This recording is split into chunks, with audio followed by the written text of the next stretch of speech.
তবে থেকে ডেস্কটাও অনেক গুণ ভালো, এতটা স্লো হয় না। আচ্ছা, আমরা এইটা হলো ডাটা ইনসার্ট করবো, তাই তো? এবার কিছু ব্যাপার আমরা দেখি যে আমরা সি ড্রাইভে তো যে যে পেজগুলো আমরা বানাইছি সবসময় সি ড্রাইভে বানাইছি না, যেখানে আমাদের র্যামটা ইনস্টল করা আছে। তো এখানে দেখেন আমাদের একটা ফোল্ডার মেবি করা ছিল, হাইটেক টু ছিল তো।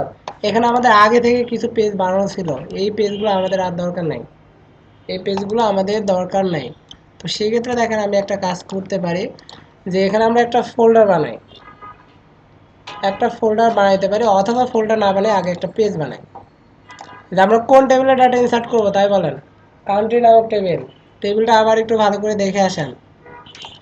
ডাটা পেজে যাই, এখানে টেবিলের নাম কি আছে? কান্ট্রি। এই কান্ট্রি টেবিলে আমরা ডাটা ইনসার্ট করব।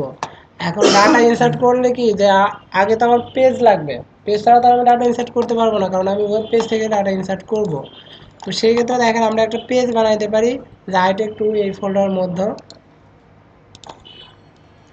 যে এখানে একটা পেজ বানাইতে কান্ট্রি। এখন কি এই পেজে আমরা ডাটা ইনসার্ট করব, ডিসপ্লে তো করবো না, ইনসার্ট। তাহলে আমরা পেজের নেম এরকম দিতে পারি না যে কান্ট্রি ইনসার্ট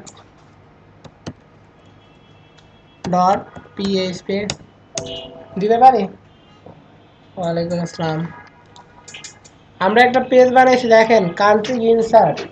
আজকে ব্যাপারটা ভালো করে বুঝতে হবে, কারণ প্রতিদিন যদি এই ব্যাকেটগুলো নিয়ে কাজ করে তাহলে কিন্তু আর অন্য কাজ করা যাবে না।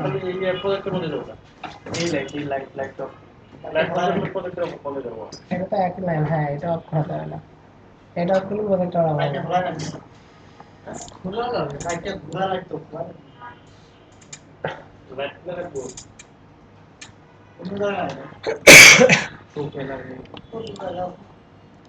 আচ্ছা, আমরা একটা পেজ তো বানাইছি, এখন মেন কথা হচ্ছে পেজটাকে আমার ওপেন করতে হবে না? তো পেজটাকে আমরা কিভাবে ওপেন করতে পারি? ব্রাউজারের মাধ্যমে। এখানে আমরা লিখতে পারি লোকাল হোস্ট, আমাদের ফোল্ডার নেম কি ছিল? Hitech two. এখানে দেখেন আমাদের পেজ দেখাচ্ছে না, কান্ট্রি ইনসার্ট। এখন এই পেজটাকে আমি রান করলাম, আমার পেজটা রান হয়েছে তো? পেজটা রান হয় না? উপরে দেখেন ইউআরএলটা দেখেন, আমার পেজটা কিন্তু রান হয়েছে। এখন পেজে আমি কোনো কিছু দেখতেছি না, কারণ আমার পেজটা ফাঁকা আছে, আমি কোনো কিছু করিনি। এখন সেই ক্ষেত্রে দেখেন যে এখানে যদি আমি কোনো কিছু লিখতে চাই লিখতে পারবো? এখানে কি আমরা কিবোর্ড দিয়ে লিখতে পারবো? পারবো না। আমাদের এখন লাগবে কি? সেই HTML ফর্ম, HTML ফর্ম দরকার। তো সেক্ষেত্রে এটা কি আমার পেজ, যেহেতু পিএসপি ডট এক্সটেনশন কি আছে ডট পিএসপি, তো তার মানে পিএসপি পেজ। তো সেক্ষেত্রে আমি পেজে যেতে পারি, আমার পেজ কোনটা, যে পেজটা ছিল ওই পেজটাকে আমরা ওপেন করি, এটাই তো আমাদের পেজ। এই পেজটাকে আমরা ওপেন করলাম নোটপ্যাডের মাধ্যমে। এখন দেখেন আমি যদি পিএসপির স্ট্রাকচার শুরু করে শেষ করি তাহলে পিএসপির ফরম্যাটে নিবে, আর যদি আমি পিএসপির স্ট্রাকচার শুরু শেষ না করি তাহলে আমার এইচটিএমএল ফরম্যাটে নিবে। এখন ফর্মটাকে আমি পিএসপিতে বানাবো না এইচটিএমএল বানাবো? আমরা যে ফর্ম দেখছি ওটা কি এইচটিএমএল ছিল না? এখন আমরা ইচ্ছা করলে ওটা পিএসপি ফরম্যাটে নিতে পারি, আবার এইচটিএমএল রাখতে পারি। তো আমরা যেহেতু পিএসপির স্ট্রাকচার শুরু শেষ করব না, তো সেই ক্ষেত্রে আমার এখানে এইচটিএমএল লিখে, এখানে দেখেন যে আমি দুইটা ব্যাপার বলছিলাম, যে আমরা দুইটা অ্যাট্রিবিউট লিখতে পারবো, একটা হচ্ছে অ্যাকশন আর একটা ছিল কি মেথড। তো আমরা আজকে দেখবো যে আসলে অ্যাকশন আর মেথড দিয়ে আমরা কি কাজ করতে পারি।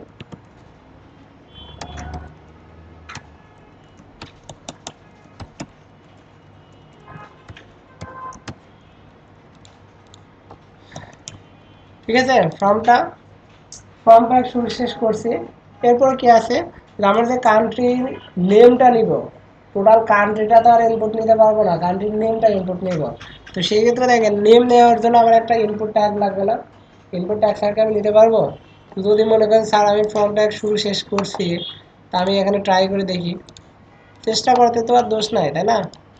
এটা আমরা বলি, বাট দেখেন তো কোনো কিছুই হয় না, কারণ আমার ইনপুট ট্যাগ লাগবে, না হলে আমি ওই বক্সটা পাবো না। তো সেক্ষেত্রে আমি এখানে একটা কাজ করতে পারি, যে লিখতে পারি কান্ট্রি নেম, এখানে একটা ইনপুট নিতে পারি, ইনপুট টাইপ কি নেব? নেম নেব, তার মানে টেক্সট নেম হিসাবে আমি দিতে পারি কি, যে কান্ট্রি নেম। এটার মাধ্যমে আমি কান্ট্রির নেমটাকে ইনপুট নিব। আর এখানে প্লেস হোল্ডার হিসাবে দিতে পারি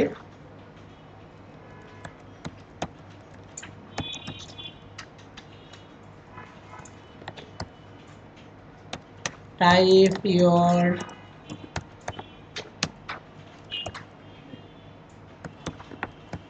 কান্ট্রি নেম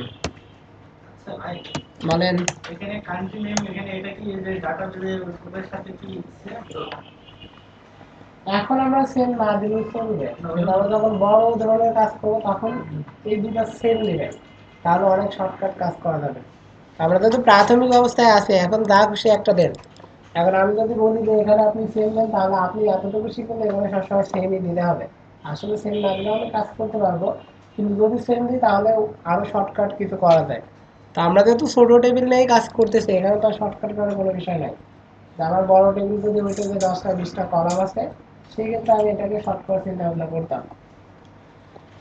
এখানে আমরা আপাতত নেম দিছি কান্ট্রি নেম, এটা ধরেই পিএসপি তে কাজ করব। এখন লাস্টে কি আমার একটা বাটন লাগবে না? কারণ কি, যে আমি যেটা লিখছি এটাতে একটা ইনপুট ট্যাগ, আমি একটা বক্স পাবো। এখানে যাই, একটা রিলোড দিই, তাহলে দেখেন আমি দেখতেছি না যে একটা বক্স। এখানে আমার ইচ্ছা মতো আমি কান্ট্রি নেমটা লিখতে পারবো, পারবো তো? এখন কান্ট্রি নেমটা লিখছি, নিচে আমার সাবমিট নামে একটা বাটন তো রাখতে হবে, কারণ এই ডাটাটা আমার এখান থেকে সেন্ড করতে হবে। যদি সেন্ড করতে পারি তাহলেই আমি অন্য কিছু করতে পারবো। তো সেই ক্ষেত্রে দেখেন যে আমি এখানে একটা বাটন নিব।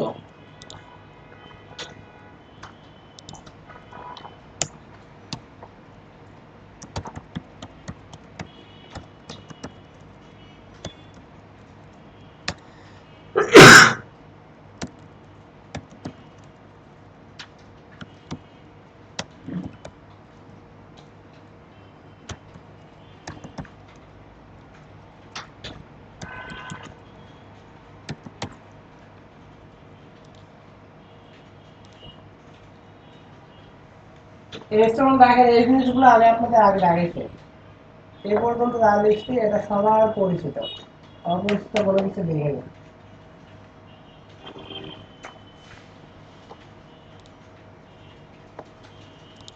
এটাকে জাস্ট সেভ দিই, দেওয়ার পর আমাদের যে পেজ ছিল পেজটাতে একটু রিলোড দিই।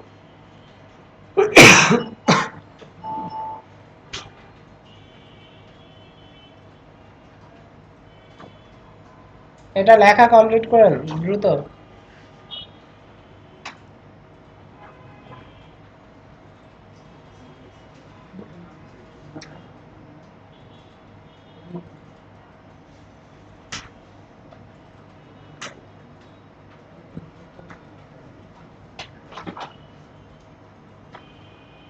লেখা কমপ্লিট সবার?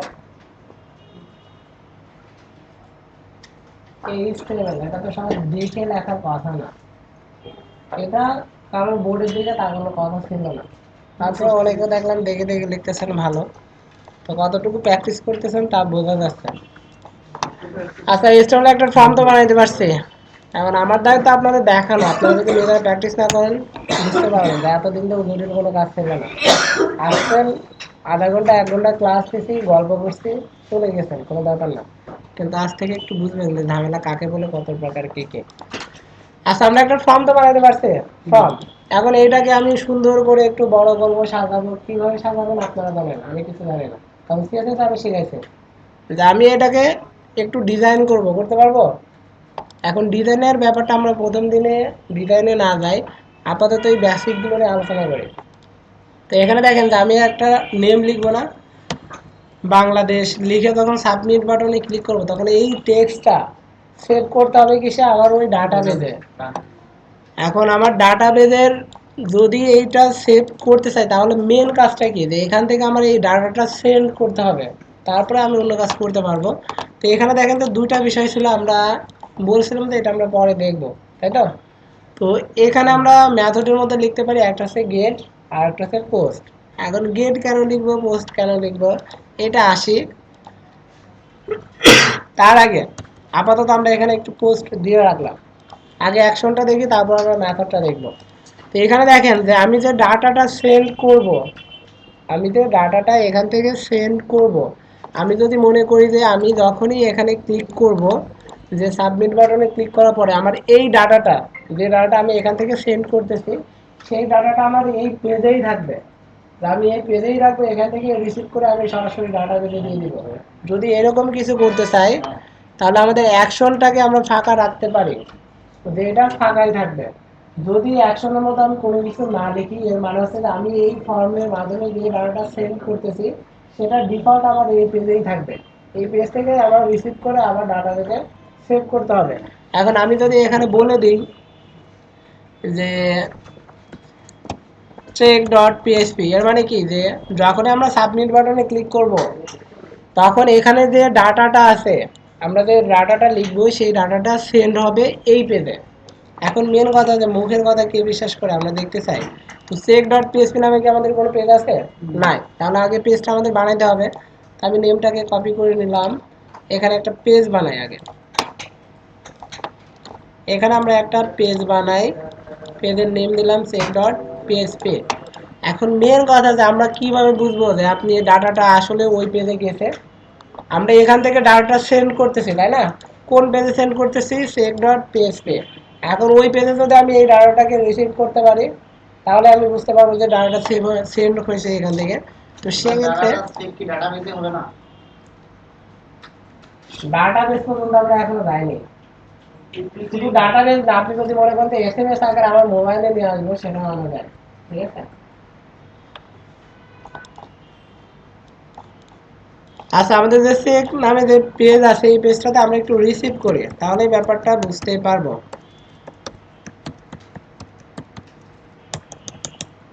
এখানে দেখেন আমরা পাঠাইছি কিসের মাধ্যমে, একটু ভালো করে দেখি মেথডের মধ্যে কি আছে, পোস্ট আছে। তাহলে এখানে কি করব, ওই ডাটাটাকে আমরা রিসিভ করব, $_post। ওখানে ইন্ডেক্সে কি দিছিলাম, কান্ট্রি নেম। এটা কেন লিখলাম একটু পরে আসি, আগে দেখি ডাটাটা আমরা দেখতে পারি কিনা। তো এখানে যেটা লিখছি, এবার আমরা পেজে যাই, একটা রিলোড দিলাম। এখানে আমরা লিখি বাংলাদেশ। বাংলাদেশ লিখছে, লিখে এবার দেখেন যে সাবমিট বাটন ক্লিক করি, উপরে দেখেন পেজটা চেঞ্জ হয়েছে। কোন পেজে আছে এখন? check.php পেজে আছি।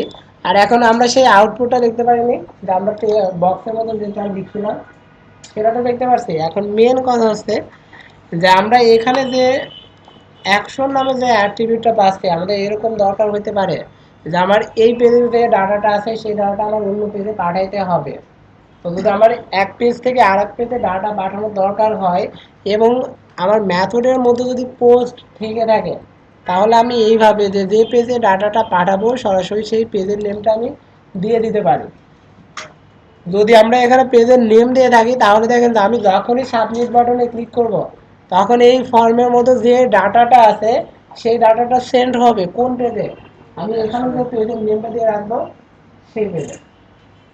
তাহলে অ্যাকশনটা আমরা বুঝতে পারছি। আর যদি অ্যাকশনটা আমি ফাঁকা রাখি তাহলে আমার এই ডাটাটা এই পেজেই থাকবে। এখন দেখেন যে আমি ডাটা কোথায় পাঠিয়ে দিচ্ছি, এই পেজে পাঠিয়ে দিচ্ছি না, check.php। আমি যদি মনে করি যে আমি এখানে দেখবো যে আমার পেজ ডাটাটা আছে কিনা, যে আমরা এখানে যে কোডটা লিখছি এই কোডটা যদি কাট করে আমরা এখানে নিয়ে আসি, আমাদের যে পেজ ছিল যে countryuser.php, এই পেজে যদি আমরা নিয়ে আসি তাহলে দেখেন আমরা ডাটাটা দেখতে পারবো না।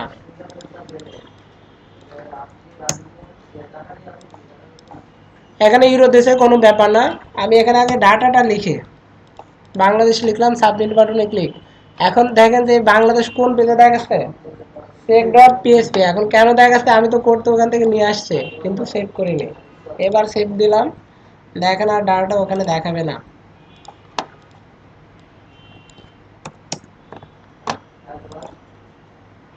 আপনি যা খুশি লেখেন, পেজ ফাঁকা।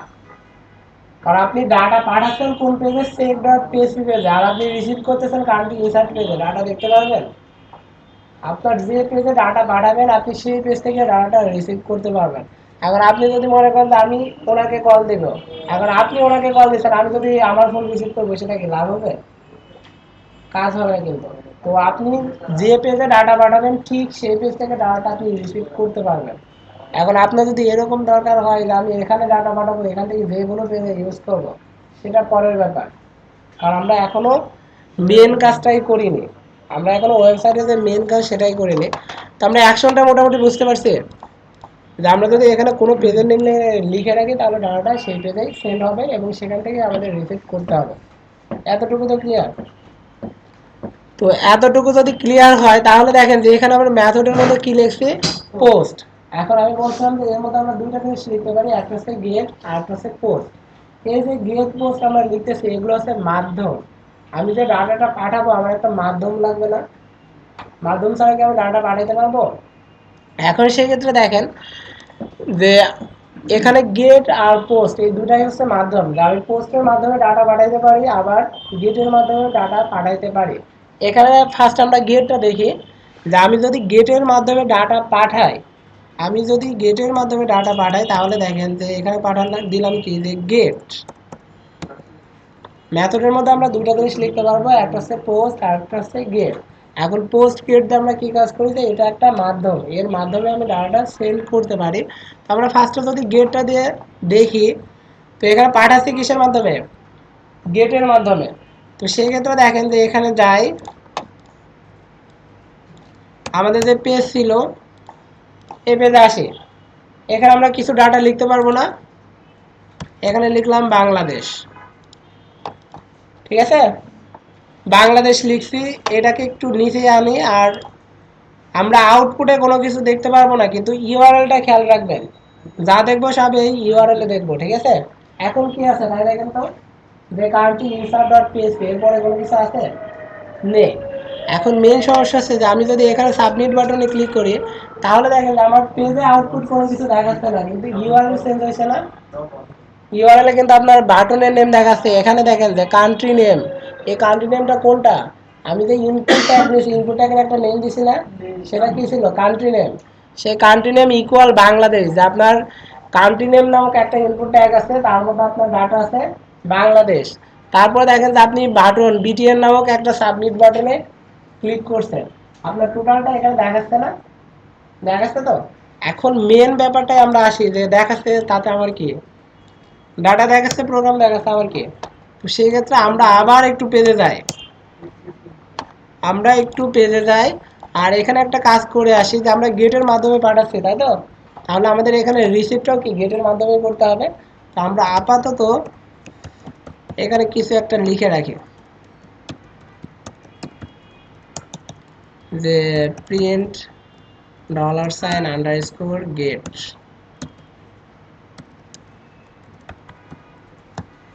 country name।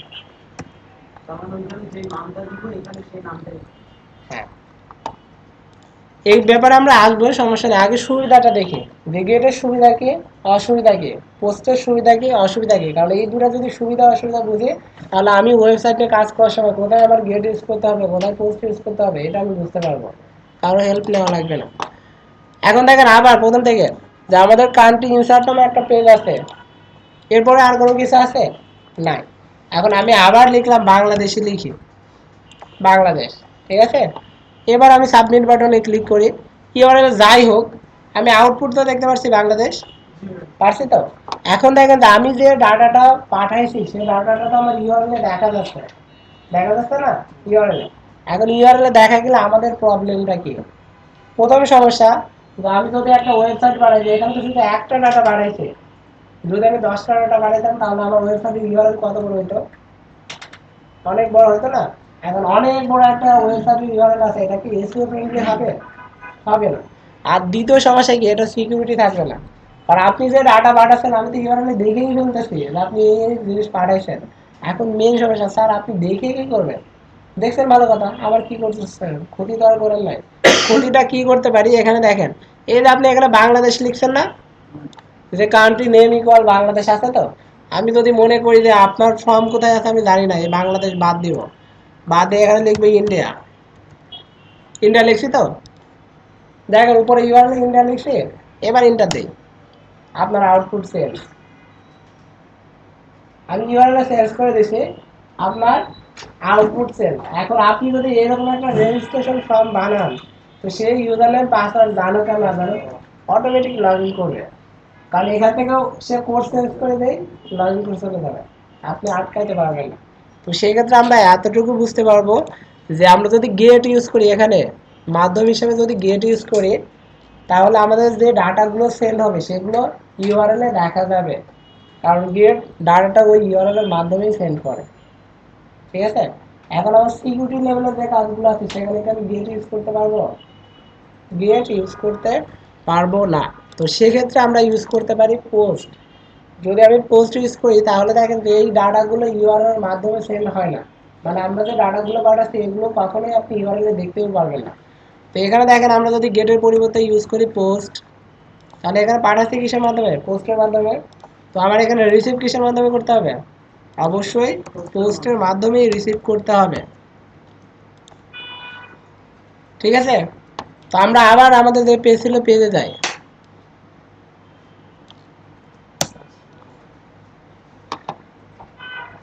এটা ছিল আমাদের ইনসার্ট পেজ। ইনসার্ট পেজ, এখানে দেখেন যে আবার বাংলাদেশ লিখে বাংলাদেশ লিখছে। ইউআরএলটা একটু ভালো করে দেখেন, এখন কি আছে কান্ট্রি ইনসার্ট ডট পিএসপি। তো আমি যদি এবার সাবমিটে ক্লিক করি তো আপনি কি দেখতে পাচ্ছেন আপনার ডাটাটা কি ইউআরএল দেখা গেছে? এখন ইউআরএল যদি আপনি না দেখেন, মনে করেন যে স্যার আমি এখানে লিখবো, আপনি লিখেন যা খুশি লিখেন, উল্টাপাল্টা কিছু লিখবেন আপনার পেজ আসবে না। আপনি উল্টা লিখবেন আপনার এরকম কিছু একটা আসবে, পেজ আসবে না।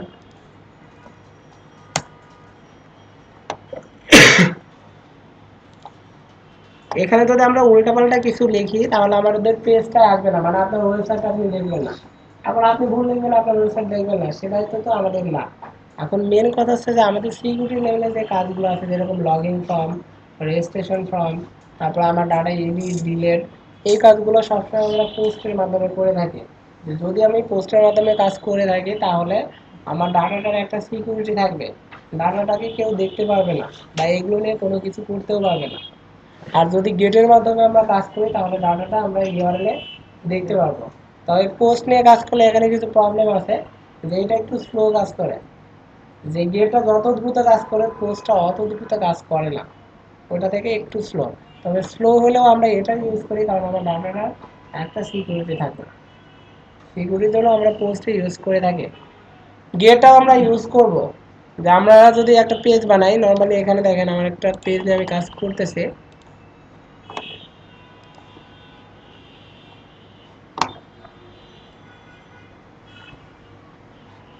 ওকে, আমার ইমেল অ্যাড্রেসটা আমি মেবি কেটে দিয়েছি। আচ্ছা, এখানে দেখেন আমি একটা নিয়ে কাজ করতেছিলাম, যে ভেরিফিকেশন। আমরা যে দেখি না রেজিস্ট্রেশন করলে ভেরিফিকেশন চাই, যে একটা মেল গেছে ওখান থেকে ক্লিক করে আসতে হবে, তারপরে রেজিস্ট্রেশন সাকসেসফুল লাগে। তো এই ক্ষেত্রে দেখেন এই যে আমরা এখানে একটা হট চিহ্ন দেখতেছি না, এই হট মানে গেট। আমি এই ধরনের ডাটাগুলো গেটের মাধ্যমে পাঠাইতে পারি, যেখানে আমার বাটনটা ইউজ করতে পারবো না। এখানে দেখেন যে আমরা কেন গেট ইউজ করব, যে এখানে আমরা বাটন নিতে পারছি না, সাবমিট বাটন। এখন আপনি যদি পোস্ট নিয়ে কাজ করেন আপনার একটা সাবমিট বাটন থাকতেই হবে। সাবমিট বাটন ছাড়া আপনি পোস্ট নিয়ে কাজ করতে পারবেন না, মানে ডাটা সেন্ড করতে পারবেন না। এখন যেখানে আমাদের সাবমিট বাটন ইউজ করার দরকার নাই, যেরকম আমার এই যে ওয়েবসাইটের ইউআরএল এর মধ্যে কি আমি সাবমিট বাটন নিতে পারবো? ওয়েবসাইটের ইউআরএল এর মধ্যে তো সাবমিট বাটন নেওয়া সম্ভব না। তো আমি যখন ইউআরএল রিলেটেড কিছু কাজ করব তখন তো আর সাবমিট বাটন নিতে পারবো না। তো আমাদের যে সব জায়গায় আমরা সাবমিট বাটন ইউজ করতে পারবো না সেই সব জায়গায় আমরা গেট ইউজ করে কাজ করি। আর যেখানে আমরা সাবমিট বাটন নিতে পারবো সেই সব জায়গায় আমরা পোস্ট ইউজ করে কাজ করি। দেখেন গেট আর পোস্ট নিয়ে কোনো ব্যাপার, মানে কোনো সমস্যা। এটা হচ্ছে একটা মাধ্যম, যেরকম আমরা যে বাসায় যাই না, বাসায় যাই ঠিক আছে, কিসে যাই? রিক্সায় যাই অথবা বাসে যাই, কিন্তু মাধ্যমটা কি? রাস্তা না? আমার রাস্তা দিয়ে তো আমি যাচ্ছি, রাস্তা বাড়িতে যেতে পারবো? তো সেই ক্ষেত্রে দেখেন আপনি যদি মনে করেন যে এই পাশ দিয়ে ঘুরে একজনের ফ্ল্যাটে যাবো তার ফ্ল্যাটের ভিতর থেকে আরেকজনের ফ্ল্যাট, এইভাবে করে যদি বাসায় যেতে পারবেন? যাওয়া যাবে না, আপনার একটা রাস্তাতে যেতে হবে। এখন রাস্তা ছাড়া আপনি গলিতে যেতে গেলেও আপনার সেই মেন রোডে উঠতেই হবে।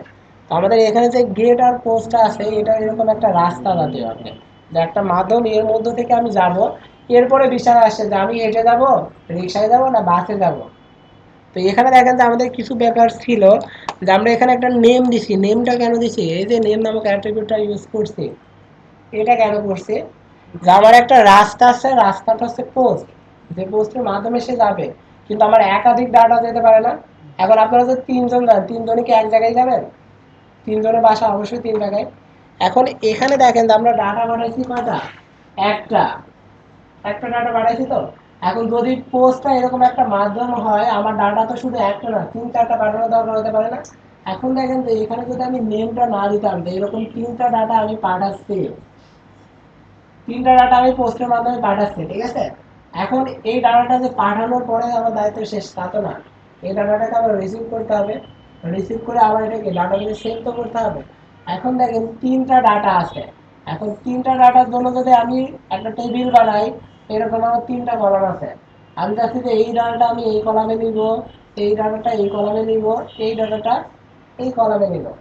এখন দেখেন তো ডাটা তো আপনার 3টা, এটার যদি ইউনিক কোনো নেম না থাকে তাহলে আপনি কিভাবে বলবেন যে আপনার এই ডাটাটাই এখানে আসতে হবে। এখানে দেখেন যে যদি নেম থাকে, যের মধ্যে আপনার ইমপ্লয় বা কান্ট্রি নেম আছে, যে কান্ট্রি নেম, এখানে ধরলাম যে সিটি নেম আছে, এখানে ধরলাম যে আপনার নেম আছে। এখন এখানে একটা কলাম আছে কান্ট্রি নেম, যে এই কলামে আপনি কান্ট্রি নেমগুলো সেভ করবেন। তো সেই ক্ষেত্রে দেখেন আমি যদি বলি যে এখানে যত ডাটা আসছে সব ডাটা এই জায়গা সেভ হবে, তাহলে কি হবে যে আমার সব ডাটা এক কলামে সেভ হবে। আমি কি ধরে ধরে সেভ করতে পারবো যে কান্ট্রি নেম কান্ট্রি কলামে, সিটি নেম সিটি কলামে, এরকম নির্দিষ্ট করে বলতে পারবো? এই নেমগুলো ছাড়া, এই নেমগুলো ছাড়া কিন্তু আমি ডাটাগুলোকে নির্দিষ্ট করে বলতে পারবো না যে এই ডাটাটা এই কলামে সেভ হবে, এটা আমরা কখনোই বলতে পারবো না। তো সেই ক্ষেত্রে দেখেন আমরা এই নেম নামক অ্যাট্রিবিউটটা কিন্তু ইউজ করি, যে আমার এখান থেকে একটা ডাটা সেভ হোক বা 10টা যাই হোক না কেন, আমি এই নেমটাকে ধরে বলে দিব যে অমুক নামে যে ডাটাটা আছে সেটা অমুক নামক কলামে সেভ হবে। পিএসপি প্রোগ্রামে আমরা শুধু এটাই বলে দিব যে কান্ট্রি নেম নামক যে ডাটা আছে ওই ডাটাটা সেভ হবে নেম নামক কলামে। তো সেই ক্ষেত্রে দেখেন আমার নেম নামক অ্যাট্রিবিউটটা কি ইম্পর্টেন্ট না? এইটা ছাড়া কিন্তু পিএসপিতে কাজ করা যাবে না। নেম নামক অ্যাট্রিবিউটটা অবশ্যই লাগবে, তার সাথে আরো অনেক কিছু আছে, এগুলোও লাগবে। তাহলে আমরা মোটামুটি গেট আর পোস্ট ব্যাপারটা কিছুটা হলে বুঝতে পারছি। তো এগুলো নিয়ে আমরা সব কাজ করবো, এই যে আজ থেকে শুরু হয়েছে না, লাস্ট ক্লাস পর্যন্ত আপনার গেট পোস্ট এগুলো নিয়ে ক্লাস।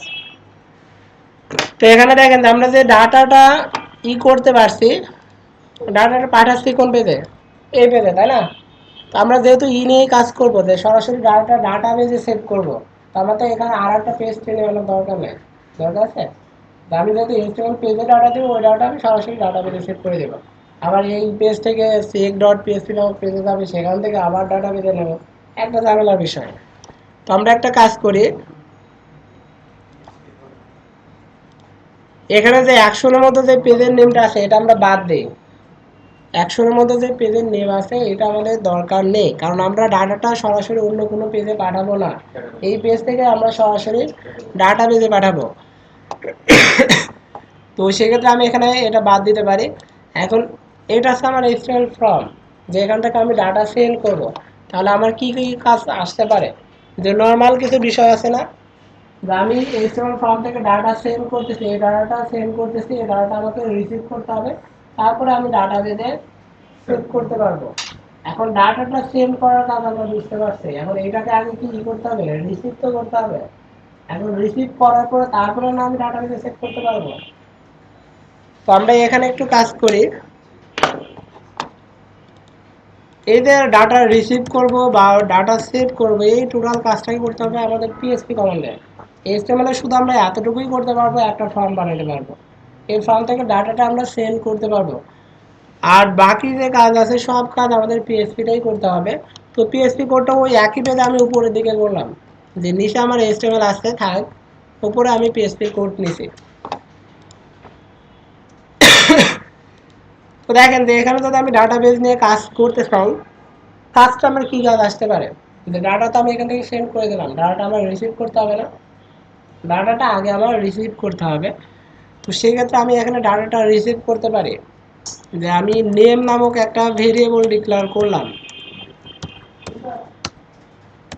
নেম নামক আমি একটা ভেরিয়েবল ডিক্লেয়ার করলাম, যেটা ডিফল্ট ভ্যালু আছে ফাঁকা, কিছুই নাই ফাঁকা। এখন দেখেন যে আপনি এখান থেকে যে ডাটাটা পাঠাবেন সেই ডাটাটা আমি রিসিভ করব কিসের মধ্যে, নেম নামক ভেরিয়েবলের মধ্যে। এখন নেম নামক ভেরিয়েবলের মধ্যে যদি আমি ডাটাটা রিসিভ করতে চাই তাহলে এইভাবে করতে পারি না, যে নেম ইকুয়াল $আন্ডারস্কোর কিসের মাধ্যমে আমরা পাঠাচ্ছি, পোস্ট, পোস্টের মাধ্যমে পাঠালে এটা আমাদের পোস্টের মাধ্যমেই রিসিভ করতে হবে। এখন দেখেন যে এখানে স্যার আমরা স্মল লেটার লিখছি, এখানে ক্যাপিটাল লেটার কেন লিখছেন? ফর্মটা ছিল কি এইচটিএমএল, এইচটিএমএলটা তো আর আপনার কেস সেনসিটিভ না। এখানে আমরা স্মল লেটার লিখি আর ক্যাপিটাল লেটার লিখি, যাই লিখে না এখানে কাজ করবে। কিন্তু প্রবলেম পিএইচপিটা হচ্ছে কেস সেনসিটিভ, এখানে স্মল লেটার যেটা আছে স্মল লেটারে লিখতে হবে, যেটা ক্যাপিটাল লেটার সেটা ক্যাপিটাল লেটারে লিখতে হবে। তো সেই ক্ষেত্রে দেখেন যে এখানে অবশ্যই আমাদের ক্যাপিটাল লেটার লিখতে হবে, কারণ স্মল লেটার লিখলে কিন্তু কাজ করবে না। আর এখানে দেখেন যে পোস্টের মধ্যে আমি কি দিব, পোস্টের মধ্যে কি দিব, এই যে এখানে আমার যে ইনপুট ট্যাগ আছে, ইনপুট ট্যাগ আছে না, এটা ইনপুট ট্যাগ, ইনপুট ট্যাগের নেম কি আছে? Country name. তো এই কান্ট্রি নেমটা আমি এই পোস্টের মধ্যে দিব। আমাদের কি অ্যারে মনে আছে? অ্যারে, অ্যাসোসিয়েটিভ অ্যারে মনে আছে? অ্যাসোসিয়েটিভ অ্যারে আমরা কি কাজ করছি? যে ইন্ডেক্সিং হিসাবে কি থাকে? কি স্ট্রিং। তো এখানে যে ব্যাপারটা আছে দেখেন তো, এটা কোন ধরনের অ্যারে হয়েছে? যে পোস্টটা অ্যাসোসিয়েটিভ অ্যারে না? একটু ভালো করে দেখেন যে এখানে আমরা এই একটা নেম আছে, একটা নেম, এই নেমের আন্ডারে একটা ডাটা আছে না, যে আমরা যে বাংলাদেশটা দিচ্ছি সে বাংলাদেশটা কিসের আন্ডারে আছে? এটার আন্ডারে আছে। এখন আমরা কিসের মাধ্যমে পাঠাচ্ছি? পোস্টের মাধ্যমে পাঠাচ্ছি। যদি আমরা পোস্টের মাধ্যমে পাঠাই এবং যদি একটা নেম থাকে, যখন আমরা সাবমিট বাটনে ক্লিক করব তখন এই পোস্টের মধ্যে একটা ভেরিয়েবল সেভ হবে, ভেরিয়েবল। এখন ভেরিয়েবলের নেমটা কি হবে? এই ভেরিয়েবলের নেম হবে এইটা, মানে ইন্ডেক্সিং হবে এটা, কান্ট্রি নেম। আর এইটাকে যদি আমরা প্রিন্ট করি তাহলে আমরা কি দেখতে পারবো? এইটার আন্ডারে যে বাংলাদেশটা ছিল সেই টেক্সটটা এখানে আমরা দেখতে পারবো, বাংলাদেশ। এটা দেখেন তো আপনার অ্যাসোসিয়েটিভ অ্যারে কিনা। এখন মেন কথা যে এখানে যদি আমার আর একটা ইনপুট ট্যাগ থাকতো, সেটার নেম যদি শুধু নেম থাকতো, তাহলে আমার পোস্টের মতো কয়টা ভেরিয়েবল হতো? পোস্টের মতো। এখন আমরা অ্যারে শিখছিলাম না, অ্যারে আসলে কাকে অ্যারে বলি, মানে অ্যারে সংখ্যাটা কি? একটার মধ্যে মাল্টিপল ভ্যালু ধরে থাকতে পারে, একটা মাল্টিপল ভ্যালু মানে কি? ভ্যালু মানে মাল্টিপল ভ্যালু মানে একটা ভ্যালু নাম থাকতে পারে, 10 জনের নামে। আচ্ছা, ঠিক আছে। আমরা যে এগুলো নিয়ে কাজ করতেছি, একটা সিঙ্গেল ডাটা রাখছি, কিসে? ভেরিয়েবলে রাখছি।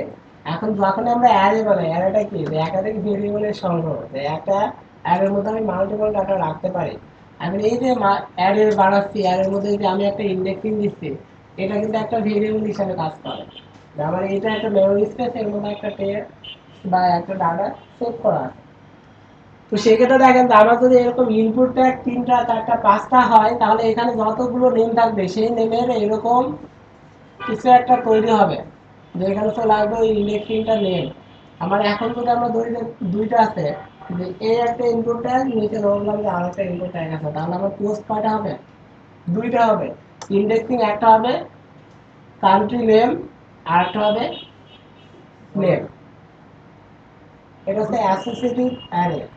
আমি যদি এখানে পোস্ট ইউজ করে থাকি তাহলে এই কাজটা হবে পোস্টের ক্ষেত্রে, আর যদি আমি এখানে গেট ইউজ করে থাকি তাহলে এই সেম কাজটাই হবে, শুধু পোস্টের জায়গায় হবে গেট।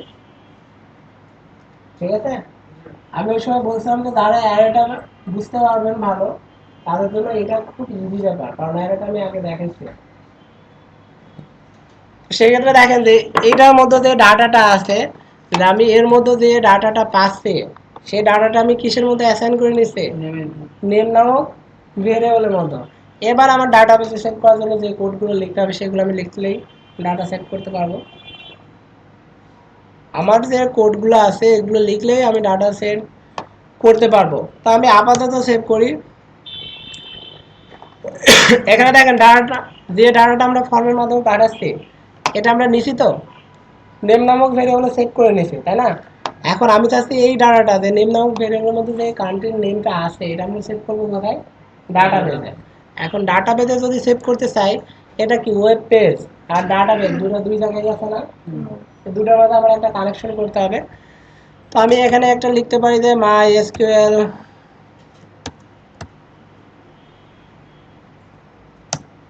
কানেক্ট,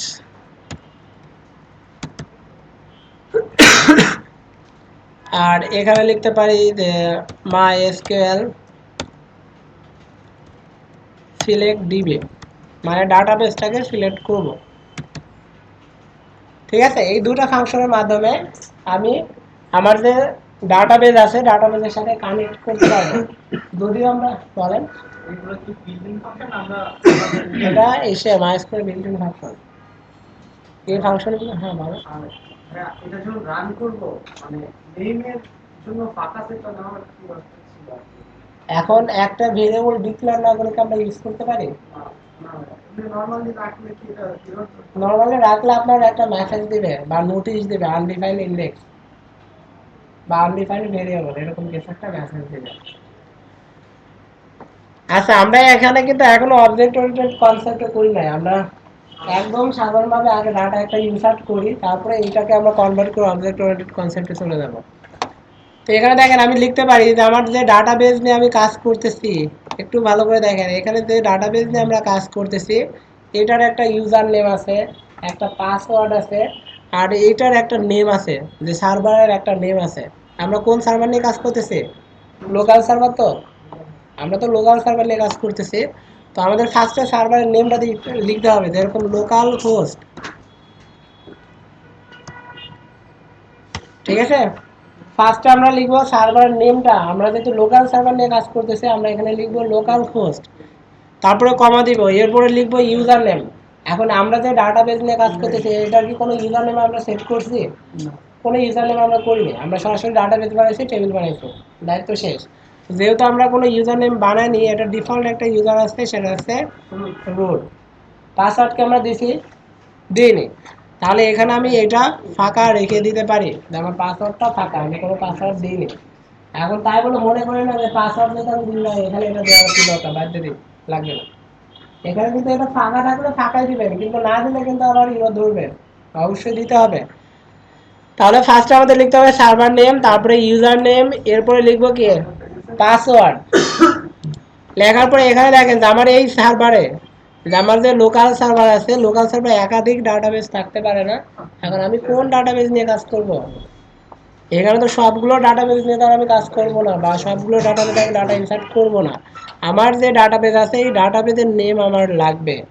তো এখানে আমরা এই যে লিখছি না যে মাইস্কুয়েল সিলেক্ট ডিবি, এই যে আমাদের যে ডাটাবেস আছে ডাটাবেসটাকে আমরা সিলেক্ট করে দিলাম যে আমাদের এই নামে একটা সার্ভার আছে, এই নামে ইউজার নেম, এই নামে পাসওয়ার্ড এবং এই নামে একটা ডাটাবেস আছে। এই ডাটাবেসটাকে এবার আমরা অ্যাক্সেস করব।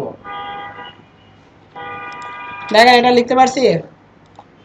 এই দুটো লাইন শুধু আমরা কানেকশনের জন্য করি, যে আমার যে সার্ভার মানে আমার ওয়েব পেজ আর ডাটাবেস সার্ভার এই দুটোর মধ্যে একটা কানেক্ট করার জন্য।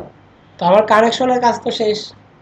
এবার দেখেন আমরা ডাটা ইনসার্ট করার জন্য একটা এসকিউএল কমান্ড শিখছিলাম। তো এসকিউএল কমান্ড, তো আমরা ওই কমান্ডগুলো যদি ফাংশন কমান্ড একসাথে লিখি তাহলে অনেক বড় হবে বা দেখতেও কঠিন লাগবে।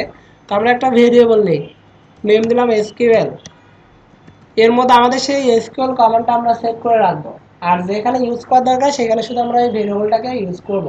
ঠিক আছে, তো এখন বলেন যে ডাটা ইনসার্ট করার জন্য কোড কি ছিল? ইনসার্ট ইনটু কোন টেবিল? কান্ট্রি। কান্ট্রি টেবিলের কোন কলামে ডাটা ইনসার্ট করব? নেম।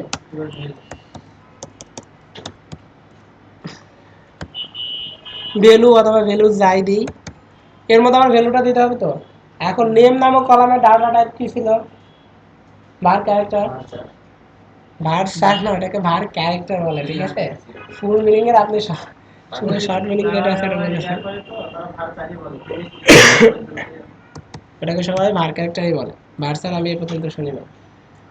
তো যাই হোক বলেন, সমস্যা নেই, আপনাদের যা খুশি রইলা দইলা কিনা নয় বলেন, কাজ করলেই হবে। অনেকে অনেক কিছুই বলে, ঠিক আছে, কিন্তু আমরা কয়টা বলি বা আমরা কয়টা বলি? বাংলাদেশের কাউকে দেখান তো কেউ ভার্সার বলছে, কারণ আমরা জানি যে ওটা ভার ক্যারেক্টার শর্ট ফর্ম। ঠিক আছে, ভাইয়া ওই মাই স্কুল কানেক্টেড লোকাল দেখলাম ওখানে তো আইপি লিখলেও কাজ করবে ফাইন্ড আইপি। আপনার লোকাল হোস্টের আইপি কত ছিল? ওই আইপিটা লিখলেই কাজ করবে। জাস্ট আইপিটা লিখতে হবে, ওয়েব অ্যাড্রেস। এখন মেন ব্যাপারটা হচ্ছে যে আমরা কি কখনো এরকম করি যে 5,000 টাকা দিয়ে আমি একটা ডোমেইন নিচ্ছি, এখানে শুধু আমার ফাইলগুলো রাখছি, আমি 5,000 টাকা দিয়ে আর একটা ডোমেইন নিচ্ছি, নেওয়ার পরে সেখানে আমার ডাটাবেস রাখছে। আমরা তো এরকম করি না, আমরা একটাই ডোমেইন নেই, ওই একই ডোমেইনের আন্ডারে আমাদের ফাইলগুলো থাকে প্লাস ডাটাবেস থাকে। তো আমার যাই হোক সার্ভার নেমটা কিন্তু আমার দেওয়া লাগে না। আমরা লোকাল হোস্টটা কখন লিখি, যে আমার একই সার্ভারে ফাইলগুলোও আছে আবার ডাটাবেসও আছে। তো সেই ক্ষেত্রে দেখেন আমার সার্ভার নেমটা উল্লেখ করার দরকার হয় না, আমরা সরাসরি লিখতে পারি লোকাল হোস্ট, মানে লোকাল সার্ভার, দুটা একই সার্ভারে আছে। আমার যদি এরকম হয় যে আমার যে ডাটাবেসটা অন্য কোনো সার্ভার আছে, তাহলে সেই সার্ভারের আইপি অ্যাড্রেস এখানে লেখা না দরকার হবে, বা তার ইসের যে অ্যাক্সেস আছে সেই অ্যাক্সেসটা আমার এখানে দিতে হবে। ঠিক আছে? তো আপনি যদি মনে করেন যে আমি অন্য কোনো সার্ভার থেকে কানেক্ট করবো, তার আইপি অ্যাড্রেস আপনি এখানে দেন, সমস্যা নেই, সেটা আপনার ব্যাপার। এখন দেখেন ভ্যালু হিসাবে আমি যদি এখানে লিখে দিই যে বাংলাদেশ, এখানে যদি আমি বাংলাদেশ লিখি, তাহলে দেখেন আমি যতবার কোডটাকে রান করবো ততবার তো শুধু এই বাংলাদেশই সেভ হবে। আমরা কি শুধু বাংলাদেশ সেভ করবো না, যখন যেটা দেবো তখন সেটা, যখন যে ডাটাটা আমাদের ফর্মে দিব সেই ডাটাটাই আমরা এখানে সেভ করব। তাহলে দেখেন আমি সরাসরি এরকম না দিয়ে এখানে একটা কাজ করতে পারি যে সরাসরি ভেরিয়েবল দিতে পারি, তাই না? তো এখানে আমি ভেরিয়েবল দিলাম, কারণ যে ডাটাটা আপনি সেভ করবেন সেটা তো আপনার ভেরিয়েবলের মধ্যেই আসবে। আপনি ফর্মের মধ্যে যে ডাটাটা দিচ্ছেন সেটা তো আপনার ভেরিয়েবলের মধ্যে চলে আসতেছে। তো আপনি এখানে ভেরিয়েবল দিচ্ছেন, তার মানে কি, ফর্মে যদি বাংলাদেশ থাকে এখানে অটোমেটিক বাংলাদেশ, ফর্মে যদি আপনার ইন্ডিয়া থাকে তাহলে এখানে অটোমেটিক ইন্ডিয়া। আর এখানে যে ডাটাটাই আসুক না কেন, ইনসার্ট ইনটু আছে না, আপনার ওইটাগুলো ডাটাটা সেভ করে দিবেন। তো এখানে দেখেন তো যে আমি সিঙ্গেল কোটেশন শুরু করছি শেষ করছি, এর মধ্যে কি একটা ভেরিয়েবল দিছি। তো আসলে কি আমার ভেরিয়েবল ভেরিয়েবল হিসাবে কাজ করবে? এটা তো স্ট্রিং করে ফেলছে। আমার যে সিঙ্গেল কোটেশন শুরু শেষ এর মধ্যে আমি যাই দিই না কেন, এই টোটালটাকে একটা স্ট্রিং হিসেবে ধরে নেবে না? এখন দেখা যাচ্ছে সে ডাটাটাকে সেট না করে টোটাল ভেরিয়েবলটাকে সেট করে দিচ্ছে। সমস্যা তো। তো সেই ক্ষেত্রে আমরা একটা কাজ করতে পারি, শুরু করছি কি দেয়া, ডাবল কোটেশন দিয়ে, তো শেষ করছি কি দেয়া, ডাবল কোটেশন দিয়ে। তাহলে এখানে আমার সিঙ্গেল কোটেশন দেওয়াটা দিতেই হবে, কেননা যে আমি যে ডাটাটা দিব সেটা তো স্ট্রিং টাইপের ডাটা। এখানে সিঙ্গেল কোটেশন যদি আমি না রাখি তাহলে ডাটাটা কিন্তু স্ট্রিং হবে না, ইন্টিজার হয়ে যাবে। তো সেই ক্ষেত্রে আমি একটা কাজ করতে পারি, যে যেহেতু সিঙ্গেল কোটেশন আছে থাক, এর মাঝে আমি দুইটা ডাবল কোটেশন দিতে পারি। কেন দিলাম, যে শুরু করছি ডাবল কোটেশন, যে এখান থেকে এই পর্যন্ত সেই স্ট্রিং হিসাবে নিক, সমস্যা নাই। পরে যা আছে এখান থেকে এই পর্যন্ত স্ট্রিং হিসাবে নিক, এখানেও আমার সমস্যা নাই। আমার সুবিধা কি হবে, যে মাঝখানে আমি এবার ভেরিয়েবল দিয়ে দিব, যে আমার এই পরেটুকু স্ট্রিং হিসাবে কাজ করবে, এইটুকু স্ট্রিং হিসাবে কাজ করুক, কোনো সমস্যা আছে নাই তো? কিন্তু আমার ভেরিয়েবলটা ভেরিয়েবল হিসাবেই কাজ করবে। এখন প্রবলেম কি হলো, যে এটা স্ট্রিং, এটা ভেরিয়েবল, আবার এটা স্ট্রিং, এই সবগুলো আমি একসাথে নিয়ে কাজ করতে যাচ্ছি না। তো মাঝখানে কি আমার ডট কিন্তু দিতে হবে। তো সেই ক্ষেত্রে আমি দিব যে এই পর্যন্ত একটা স্ট্রিং, তো এরপরে আমি একটা ডট দিলাম। এতে লাভ কি হবে, যে এই স্ট্রিং আর এই ভেরিয়েবল দুইটাকে আমি একসাথে সংযুক্ত করে দিলাম। এরপরে দেখেন যে আপনার এই ভেরিয়েবল আর লাস্টে এই স্ট্রিং এর মাঝে একটা ডট দিব, তাহলে দেখেন এটা আর এটা দুইটাকে আমি একসাথে সংযুক্ত করে দিলাম। আমার কি এখানে মুখস্থ করার দরকার আছে কোথায় ডাবল কোটেশন সিঙ্গেল কোটেশন দিব? এটা কিন্তু মুখস্থ করার দরকার নেই, শুধু একটু টেকনিকের ব্যাপার। তাহলে দেখেন আমাদের এসকিউএল কমান্ড তো লেখা শেষ। এখন মেন কথা হচ্ছে যে যখন আমরা সরাসরি ডাটাবেস নিয়ে কাজ করছি তখন তো ডাটাগুলো ওখান থেকে ইনসার্ট করছি, তাই না? এসকিউএল কমান্ড তো আমরা ওই ডাটাবেস সার্ভারেই লিখছি। তো সেজন্য আমার কোনো রিকোয়েস্ট পাঠানোর দরকার হয় নাই। কিন্তু আমি এখন যেহেতু ওয়েব সার্ভার থেকে কাজ করবো, আমার পেজ থেকে আমি কাজ করতেছি, যখন আমি এখান থেকে ডাটাটা আমার ডাটাবেসে সেভ করতে যাবো, তখন আমার একটা রিকোয়েস্ট পাঠাইতে হবে যে ভাই আমি একটা ডাটা সেভ করতে যাচ্ছি। সে যদি সেভ করতে পারে তাহলে আপনাকে বলবে যে হ্যাঁ ডাটা সেভ করছে, আর যদি না পারে তাহলে বলবে যে ডাটা সেভ করতে পারি নাই। কিন্তু আমাকে আগে একটা রিকোয়েস্ট পাঠাইতে হবে যে ভাই আমি ডাটা সেভ করতে চাচ্ছি। তো সেই ক্ষেত্রে দেখেন যে আমাদের এসকিউএল কমান্ডটা তো লিখতেই হবে, এরপরে আমরা একটা রিকোয়েস্ট বানাবো। রিকোয়েস্ট আমরা কিভাবে বানাতে পারি, যে মাইএসকিউএল কোয়েরি, এই ফাংশনের মাধ্যমে আমরা ডাটাবেসের কাছে একটা রিকোয়েস্ট পাঠাই। এই ফাংশনের মাধ্যমে আমরা ডাটাবেসের কাছে একটা রিকোয়েস্ট পাঠাই যে আমরা ডাটা সেভ করব। এখন এখানে একটু ভালো করে দেখেন যে আমি বলতেছি এটার মাধ্যমে রিকোয়েস্ট পাঠানো যায়, কিন্তু কি রিকোয়েস্ট পাঠাবো, ডাটা ডিলিট করার রিকোয়েস্ট পাঠাবো না ইনসার্ট করার? এখন ডাটা ইনসার্টের জন্য যেটা আছে সেই কোডটা আমি কোথায় লিখে রাখছি, এসকিউএল এ লিখে রাখছিলাম, এসকিউএল নামক একটা ভেরিয়েবলের মধ্যে আছে। এখন আমি যদি বলি যে এই এসকিউএল কমান্ডটা এখানে প্যারামিটার হিসেবে দিয়ে দিলাম, এর মানে কি যে আমি তাকে রিকোয়েস্ট করতেছি, কোন ধরনের রিকোয়েস্ট? ডাটা ইনসার্ট করার রিকোয়েস্ট। আমি ইনসার্টের জন্য যে কমান্ড লাগবে কমান্ডটাও দিয়ে দিচ্ছি, ভ্যালুটাও দিয়ে দিচ্ছি, দেওয়ার পরে তাকে রিকোয়েস্ট করতেছে ভাই আমার ডাটা সেভ করে দেয়। এখন সে যদি সেভ করতে পারে তাহলে রিটার্ন করবে কি? ট্রু, যে হ্যাঁ আমি সেভ করতে পারছি। আর যদি সেভ না করতে পারে তাহলে রিটার্ন করবে ফলস। এখন আমার ডাটাবেসে মেসেজ দেওয়া লাগতে পারে না যে আমি ডাটাটা দিলাম, দেওয়ার পরে যে ইউজার তাকে মেসেজ দেখাবে না যে ডাটা সেভ হয়েছে কি হয় নাই, এটা তো তাকে দেখাইতে হবে যে ডাটা সেভ সাকসেসফুল অথবা ডাটা ফেল, কিছু একটা মেসেজ তো আমরা দেখাবো। এখন মেসেজ কিভাবে দেখাতে পারি? এখানে আমার আবার স্টেটমেন্ট লাগবে না? স্টেটমেন্ট লাগবে, তাছাড়া তো আর আমি মেসেজ দিতে পারবো না। মেসেজকে আমি সবসময় দেবো না, আমার এই রিকোয়েস্টের উপর ডিপেন্ড করে আমি মেসেজ দিব যে আমি রিকোয়েস্ট পাঠাইছি। এখন সে তো অবশ্যই একটা ফিডব্যাক দিবে। কি ধরনের ফিডব্যাক দিতে পারে? যে পজিটিভ দিতে পারে, আবার নেগেটিভও দিতে পারে, যে ট্রু রিটার্ন করতে পারে, আবার ফলসটাও রিটার্ন করতে পারে, যে হ্যাঁ আমি ডাটা সেভ করতে পারছি, অথবা বলবে যে সেভ করতে পারি নাই। তো সেক্ষেত্রে দেখেন যে আমরা এই রিকোয়েস্টটা যদি পাঠাই তাহলে হয় ট্রু পাবো অথবা ফলস পাবো। তা আমি একটা কাজ করতে পারি না, যে ইফ নিতে পারি, যে যদি ট্রু হয় তাহলে আমি দেখাবো যে ডাটা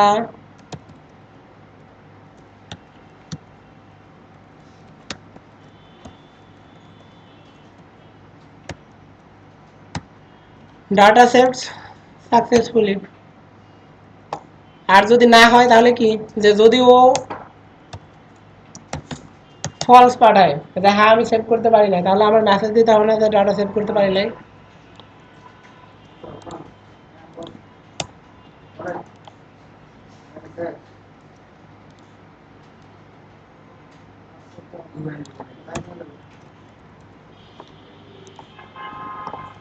ঠিক আছে, যদি পজিটিভ হয় মানে পজিটিভ ফিডব্যাক আসে তাহলে আমরা বলতেছি ডাটা সেভ সাকসেসফুল, মেসেজ দেখাবো।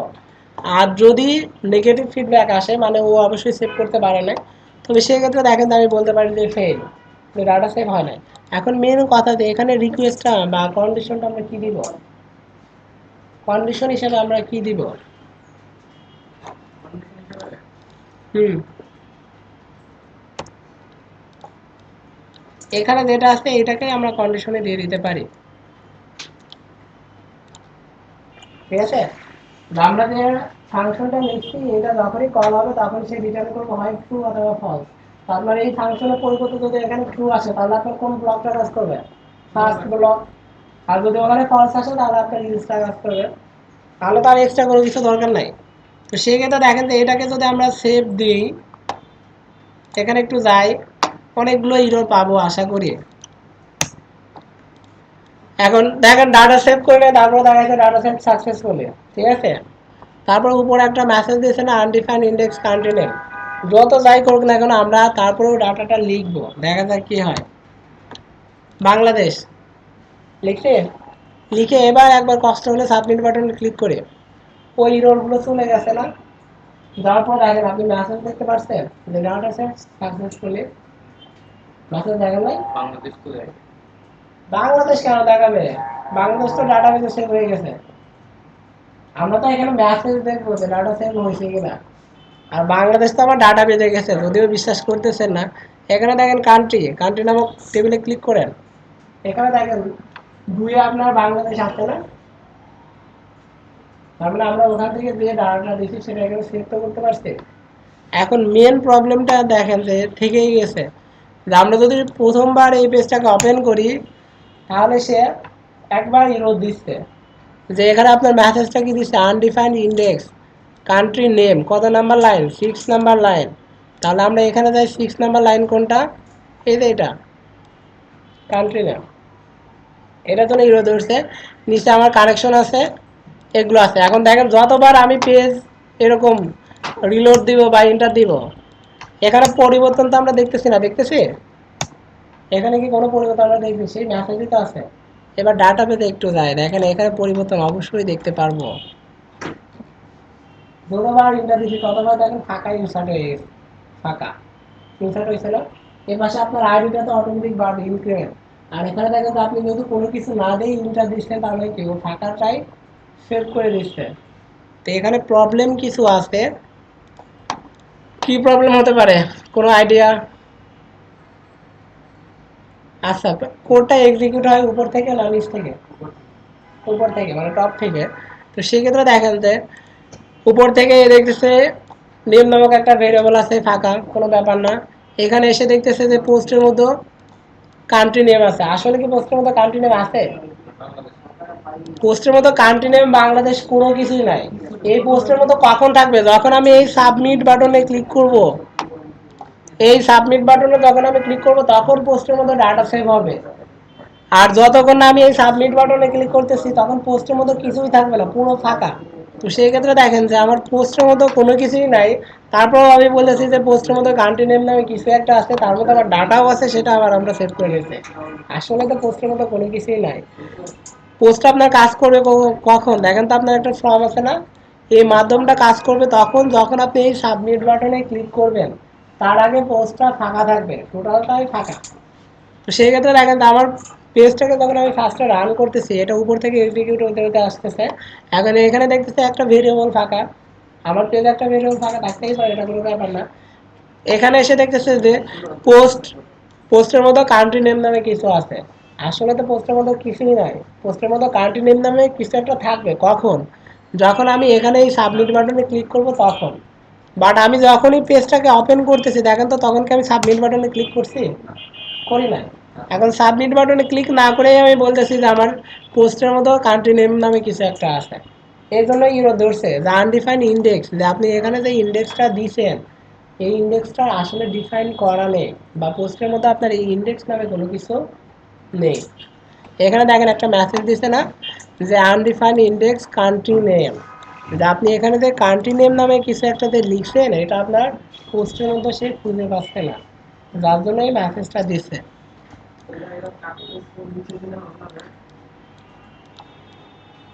নিচে, নিচে দিলে তো একই কথা হবে। আচ্ছা, আমরা আগে ব্যাপার প্রবলেমগুলো দেখি, তারপর নিচে দিয়ে ট্রাই করবো, সমস্যা নেই। ঠিক আছে, এই পর্যন্ত তো বুঝতে পারছি যে এই লাইনের জন্য ইউরো দিচ্ছে। এখন এখানে দেখেন যে আমি দুইটা লাইন ডাটাবেসের সাথে কানেক্ট করছি, ডাটাবেস কানেক্ট আছে, কোনো ব্যাপার না। এখানে দেখেন যে আমার এসকিউএল কমান্ডও ঠিক আছে, এখানে কোনো ব্যাপার না। কিন্তু নেম নামক ভেরিয়েবলে কি কিছু আছে? এর মধ্যে তো ফাঁকা, ভেরিয়েবলের মধ্যে তো কোনো কিছু নাই, ফাঁকা আছে। এখন ফাঁকা যদি থাকে তাহলে দেখেন যে সেই ফাঁকাটাকে সে রিকোয়েস্ট পাঠাই দিচ্ছে যে ভাই আমার ফাঁকাটাকে সেভ করতে পারবা কিনা। এখন যেহেতু কানেক্ট করা আছে সে তো সেভ করবেই, যেহেতু ফরম্যাটে ঠিক আছে, সে সেভ করে মেসেজ দিয়ে দিচ্ছে ডাটা সেভ সাকসেসফুলি। এখন আমরা যতবার পেজটাকে মানে রিলোড দিচ্ছি বা পেজটাকে লোড করতেছি ততবার এই ফাঁকা কিন্তু আমার ডাটাবেসে সেভ হয়ে যাচ্ছে। এরপরে দেখেন ডাটা সেভ হচ্ছে, কোনো ব্যাপার না। যখন আমি এই সাবমিট বাটনে ক্লিক করতেছি তখন তো আমার কান্ট্রি নেমের মধ্যে অবশ্যই বাংলাদেশ বা ইন্ডিয়া পাকিস্তান যাই লিখতেছে এটা থাকতেছে। এখন যদি থাকে তাহলে দেখেন নেম নামক ভেরিয়েবলের মধ্যে আমার অবশ্যই সেই ডাটাটা আছে, বাংলাদেশ বা ইন্ডিয়া পাকিস্তান। এখন যদি থাকে এখানে দেখেন আমার কানেকশন ঠিক আছে, এখানে চলে আসবে আপনার ওই ডাটাটা, যে বাংলাদেশটা চলে আসবে এখানে ভ্যালু হিসাবে। তাহলে সে রিকোয়েস্ট পাঠায় দিচ্ছে যে ভাই বাংলাদেশটাকে সেভ করতে পারবো কিনা। সে সেভ করতে পারবে, সেভ করে মানে মেসেজ দিয়ে দিচ্ছে যে ডাটা সেভ সাকসেসফুলি। তাহলে আমরা কোড কি ভুল লিখছি? কোড আমরা ঠিকই লিখছি, কিন্তু আমাদের এক্সিকিউট হচ্ছে তো পিএসপি কোডটা আগে। এখন যদি বলেন ভাই আমি এই কোডগুলো নিচে দিব, দেন কোনো সমস্যা নেই। এটাকে কাট করে, কাট করে নিচে এই দিছি তো। এবার যায় আমাদের যেটা ছিল, আবার এখানে গিয়ে দেয়, এবার নিচে দেখাচ্ছে, সমস্যা কি? হিরো তো ঠিকই দেখাচ্ছে, কেননা যে আপনার এইচটিএমএল আগে এক্সিকিউট হতে হোক, সমস্যা কি? আপনি এক্সিকিউট হলে তো আর সাবমিট বাটনে ক্লিক করতেছেন না। আপনি পেজটাকে যখনই ওপেন করতেছেন তখন তার আপনি বাটনে ক্লিক করতেছেন না। তো যখনই আপনি ওপেন করতেছেন তখনই দেখেন আপনার পিএসপি কোডগুলো এক্সিকিউট হচ্ছে। এক্সিকিউট হওয়ার জন্যই কিন্তু আপনার ডাটা বেজে ফাঁকা ইনসার্ট হয়ে যাচ্ছে। তাহলে এখন আমরা কি করতে পারি বলেন? এটা আরেকটা যে নিয়ে ওখানে কি বিকল্প যখন সাবমিটে বাটনটা দেখাই কন্ডিশন দেয়া যায়, নেমের মধ্যে ভ্যালু না আসলে সেটা সেট করতে পারে। কিভাবে কন্ডিশন দিব সেটাই তো আইডিয়া লাগবে। কন্ডিশন দিব কিভাবে দিব? যদি হচ্ছে হোয়াইল মানে নেম ওইটাই কোন না থেকে গেল নাল হতে পারে এবং ভিতরে যেটা ফাঁকা থাকতে পারবে না দেন সেভ একটা ব্যাপার দেখেন যে আমি যদি এখানে কন্ডিশন দিই কি দেব যে আমার নেমটা যদি ফাঁকা না থাকে তাহলে কি করব ফাঁকা না থাকলে ফাঁকা না রাখলে সেভ করব তাই আচ্ছা কন্ডিশন দিই যে এখানে আমি কন্ডিশন দিলাম if $sign name equal equal ফাঁকা এটা তো যদি ফাঁকা থাকে তাহলে কাজ করব না তাই না তাহলে আমি এখানে একটা এভাবে দিতে পারি যে নট ইকুয়াল দেওয়ার পরে এই কোডটাকে আমি কি করব ওর ভিতরে দিব তাই তো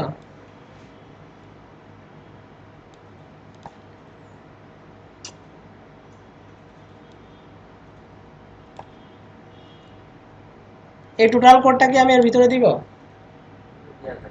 আচ্ছা ভিতরে দিলাম দেখা যাক কি হয়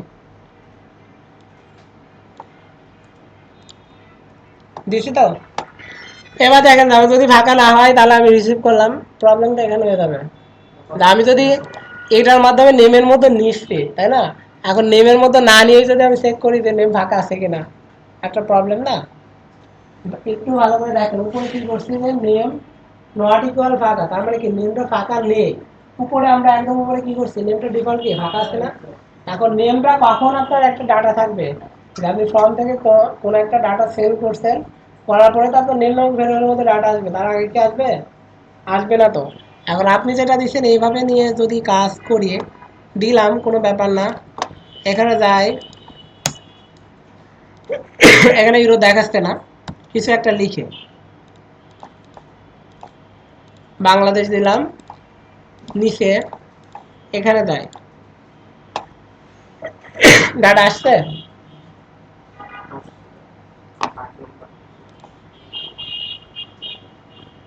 আপনি দেখেন আবার দিই 8 নাম্বার হয়েছে আবার দিই এবার তো কোড ঠিকই আছে তো ইউরো তো দেখাচ্ছে না ইউরো দেখাচ্ছে ইউরো তো দেখাচ্ছে না তার মানে কোড ঠিক আছে তো এখানে আমি কিছু একটা লিখলাম অন্য কিছু একটা লিখলাম যাই হোক আমার ডাটাবেজে তো সেভ হবে কারণ ডাটাবেজে কোডটা আমি চেঞ্জ করি নাই তো দেখেন তো এখানে ক্লিক করলে এখানে কোনো কিছু মেসেজ দেখাচ্ছে ডাটা সেট সাকসেসফুলি দেখাচ্ছে না এখন প্রবলেমটা হচ্ছে এখানে যাই একটা রিলোড দিই তাহলে এখানে দেখেন যে আবার কোনো কিছুই সেভ হয় নাই এখানে প্রবলেমটা কি হয়েছে যে আমি এখানে আগে চেক করতেছি ফাঁকা আছে কিনা এখন ফাঁকা নাই কখন হবে যে আপনার এটা সবসময় ফাঁকাই থাকবে মানে এই কন্ডিশনটা কখনোই ট্রু হবে না ঠিক আছে আপনার ডাটা তো নেম নাম ভেরিয়েবলে লোডই হচ্ছে না তো সেক্ষেত্রে আপনার নেমের মধ্যে কখনো কি ডাটা আসবে সাবমিটও করে দিয়ে দিলাম কোন সাবমিটটা এটা ইনপুট নিয়ে ইনপুটটা ইনপুট নিয়ে সাবমিট কিভাবে করে দিব আমাদের ইনপুট নিচ্ছি এটা বাংলাদেশ ওটা যদি উপরে দিয়ে তারপর চেক করা যায় হ্যাঁ সেই ইনপুট দেওয়ার জন্য ইনপুটটা নেওয়ার জন্য কি এই লাইনটা লিখছি না যে পোস্টের মধ্যে আমরা যে ডাটা পাঠাচ্ছি সেটা আমরা নেম নামক ভেরিয়েবলে নিচ্ছি তাই না তাই তো নিচ্ছে তো এবার দেখেন তো যে এইটাকে যদি আমি উপরে দিয়ে দিই তাহলে আমার এর মধ্যে ডাটা আসলেও আসতে পারে না কিন্তু প্রবলেম তো সেই প্রবলেম থেকেই যাবে আমি এই পেজটাকে দেখেন পেজটাকে ওপেন করার সাথেই আমার একটা মেসেজ চলে আসবে এই মেসেজ আমি কিভাবে আটকাবো এখন যদি আমি ডাটা দিই ডাটা সেভ নিবে সমস্যা নাই তবে এখানে একটা সুবিধা হয়েছে যে আমরা কোনো কিছু না লিখে যদি সাবমিট বাটনে ক্লিক করি তাহলে ডাটা সেভ হবে না যদি কিছু একটা লিখে সাবমিট বাটনে ক্লিক করি তাহলেই ডাটা সেভ হবে তো সেই ক্ষেত্রে দেখেন ডাটা তো সেভ হচ্ছে কোনো ব্যাপার না প্রবলেম থেকে গেছে কি যে আমরা যখনই এটাকে ওপেন করি তখন একটা মেসেজ থাকে এরও থাকে না আমি কি এইগুলো দেখাবো ওয়েবসাইটে এরও দেখাবো না এটা খুব ইজিভাবে করা যায় আপনাদের মাথাটা একটু করার দরকার ছিল তাই এই যে এখানে এত কিছু করছি না এই সব কিছু আমি কিছুই করব না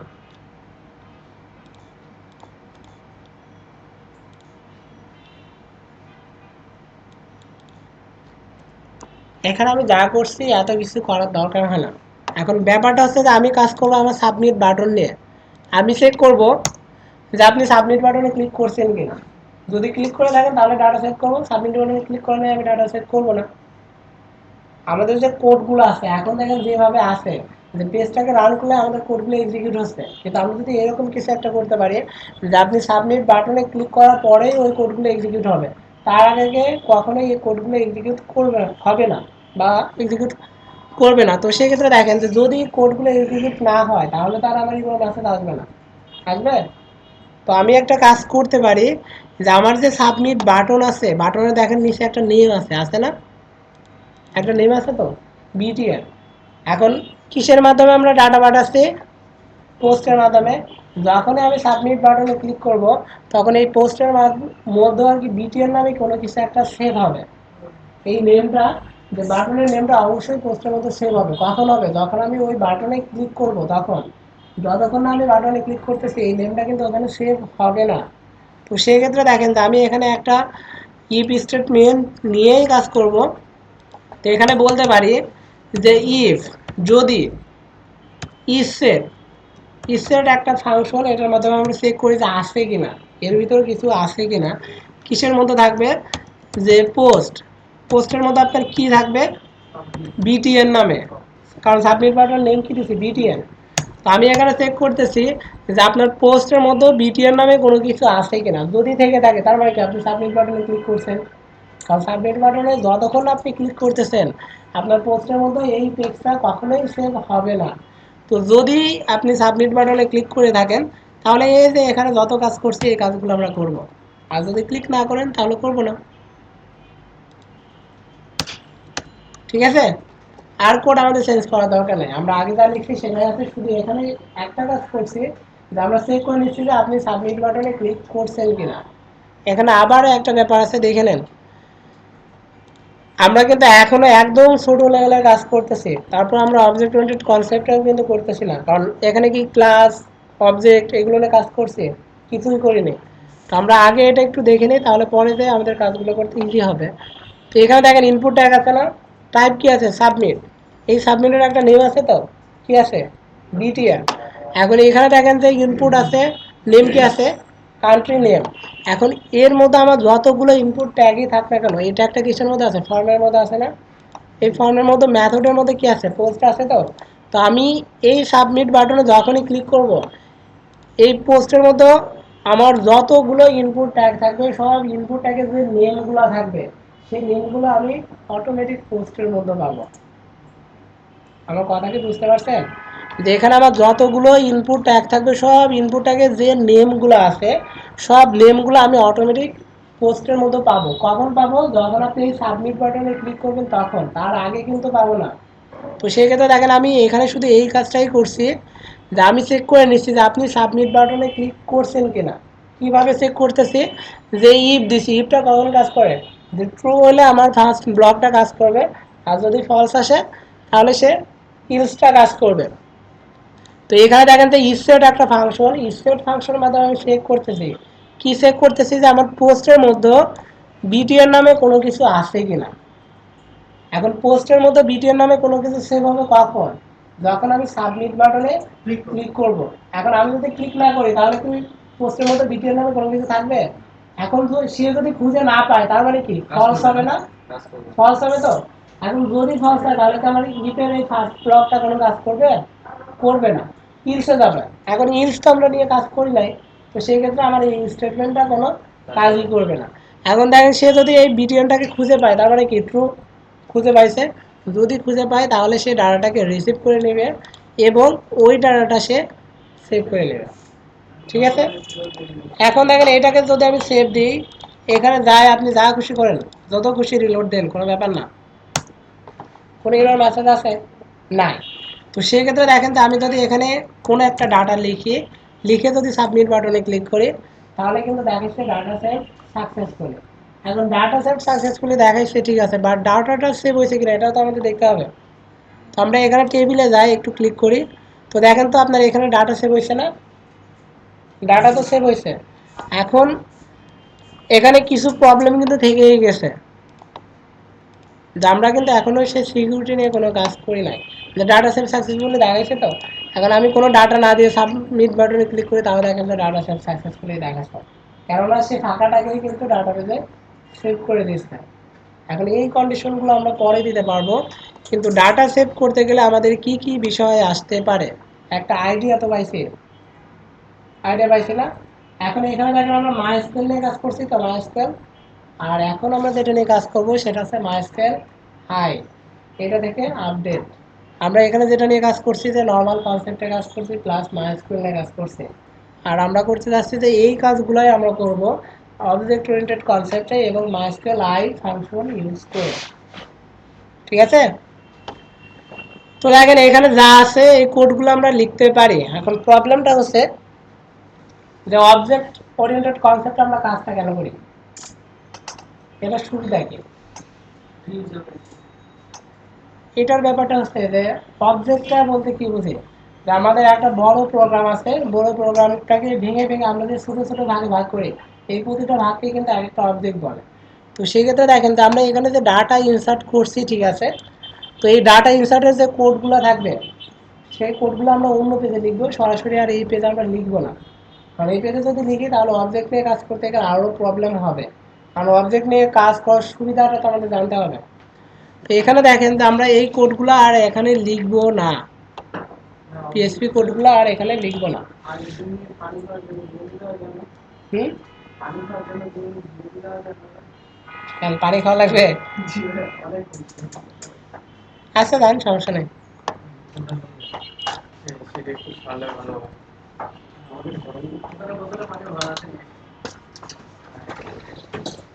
পানি খাওয়া লাগলে সবাই খেয়ে নেন, সমস্যা নেই, আমরা তো দরকার 5 মিনিট ব্রেক দিই।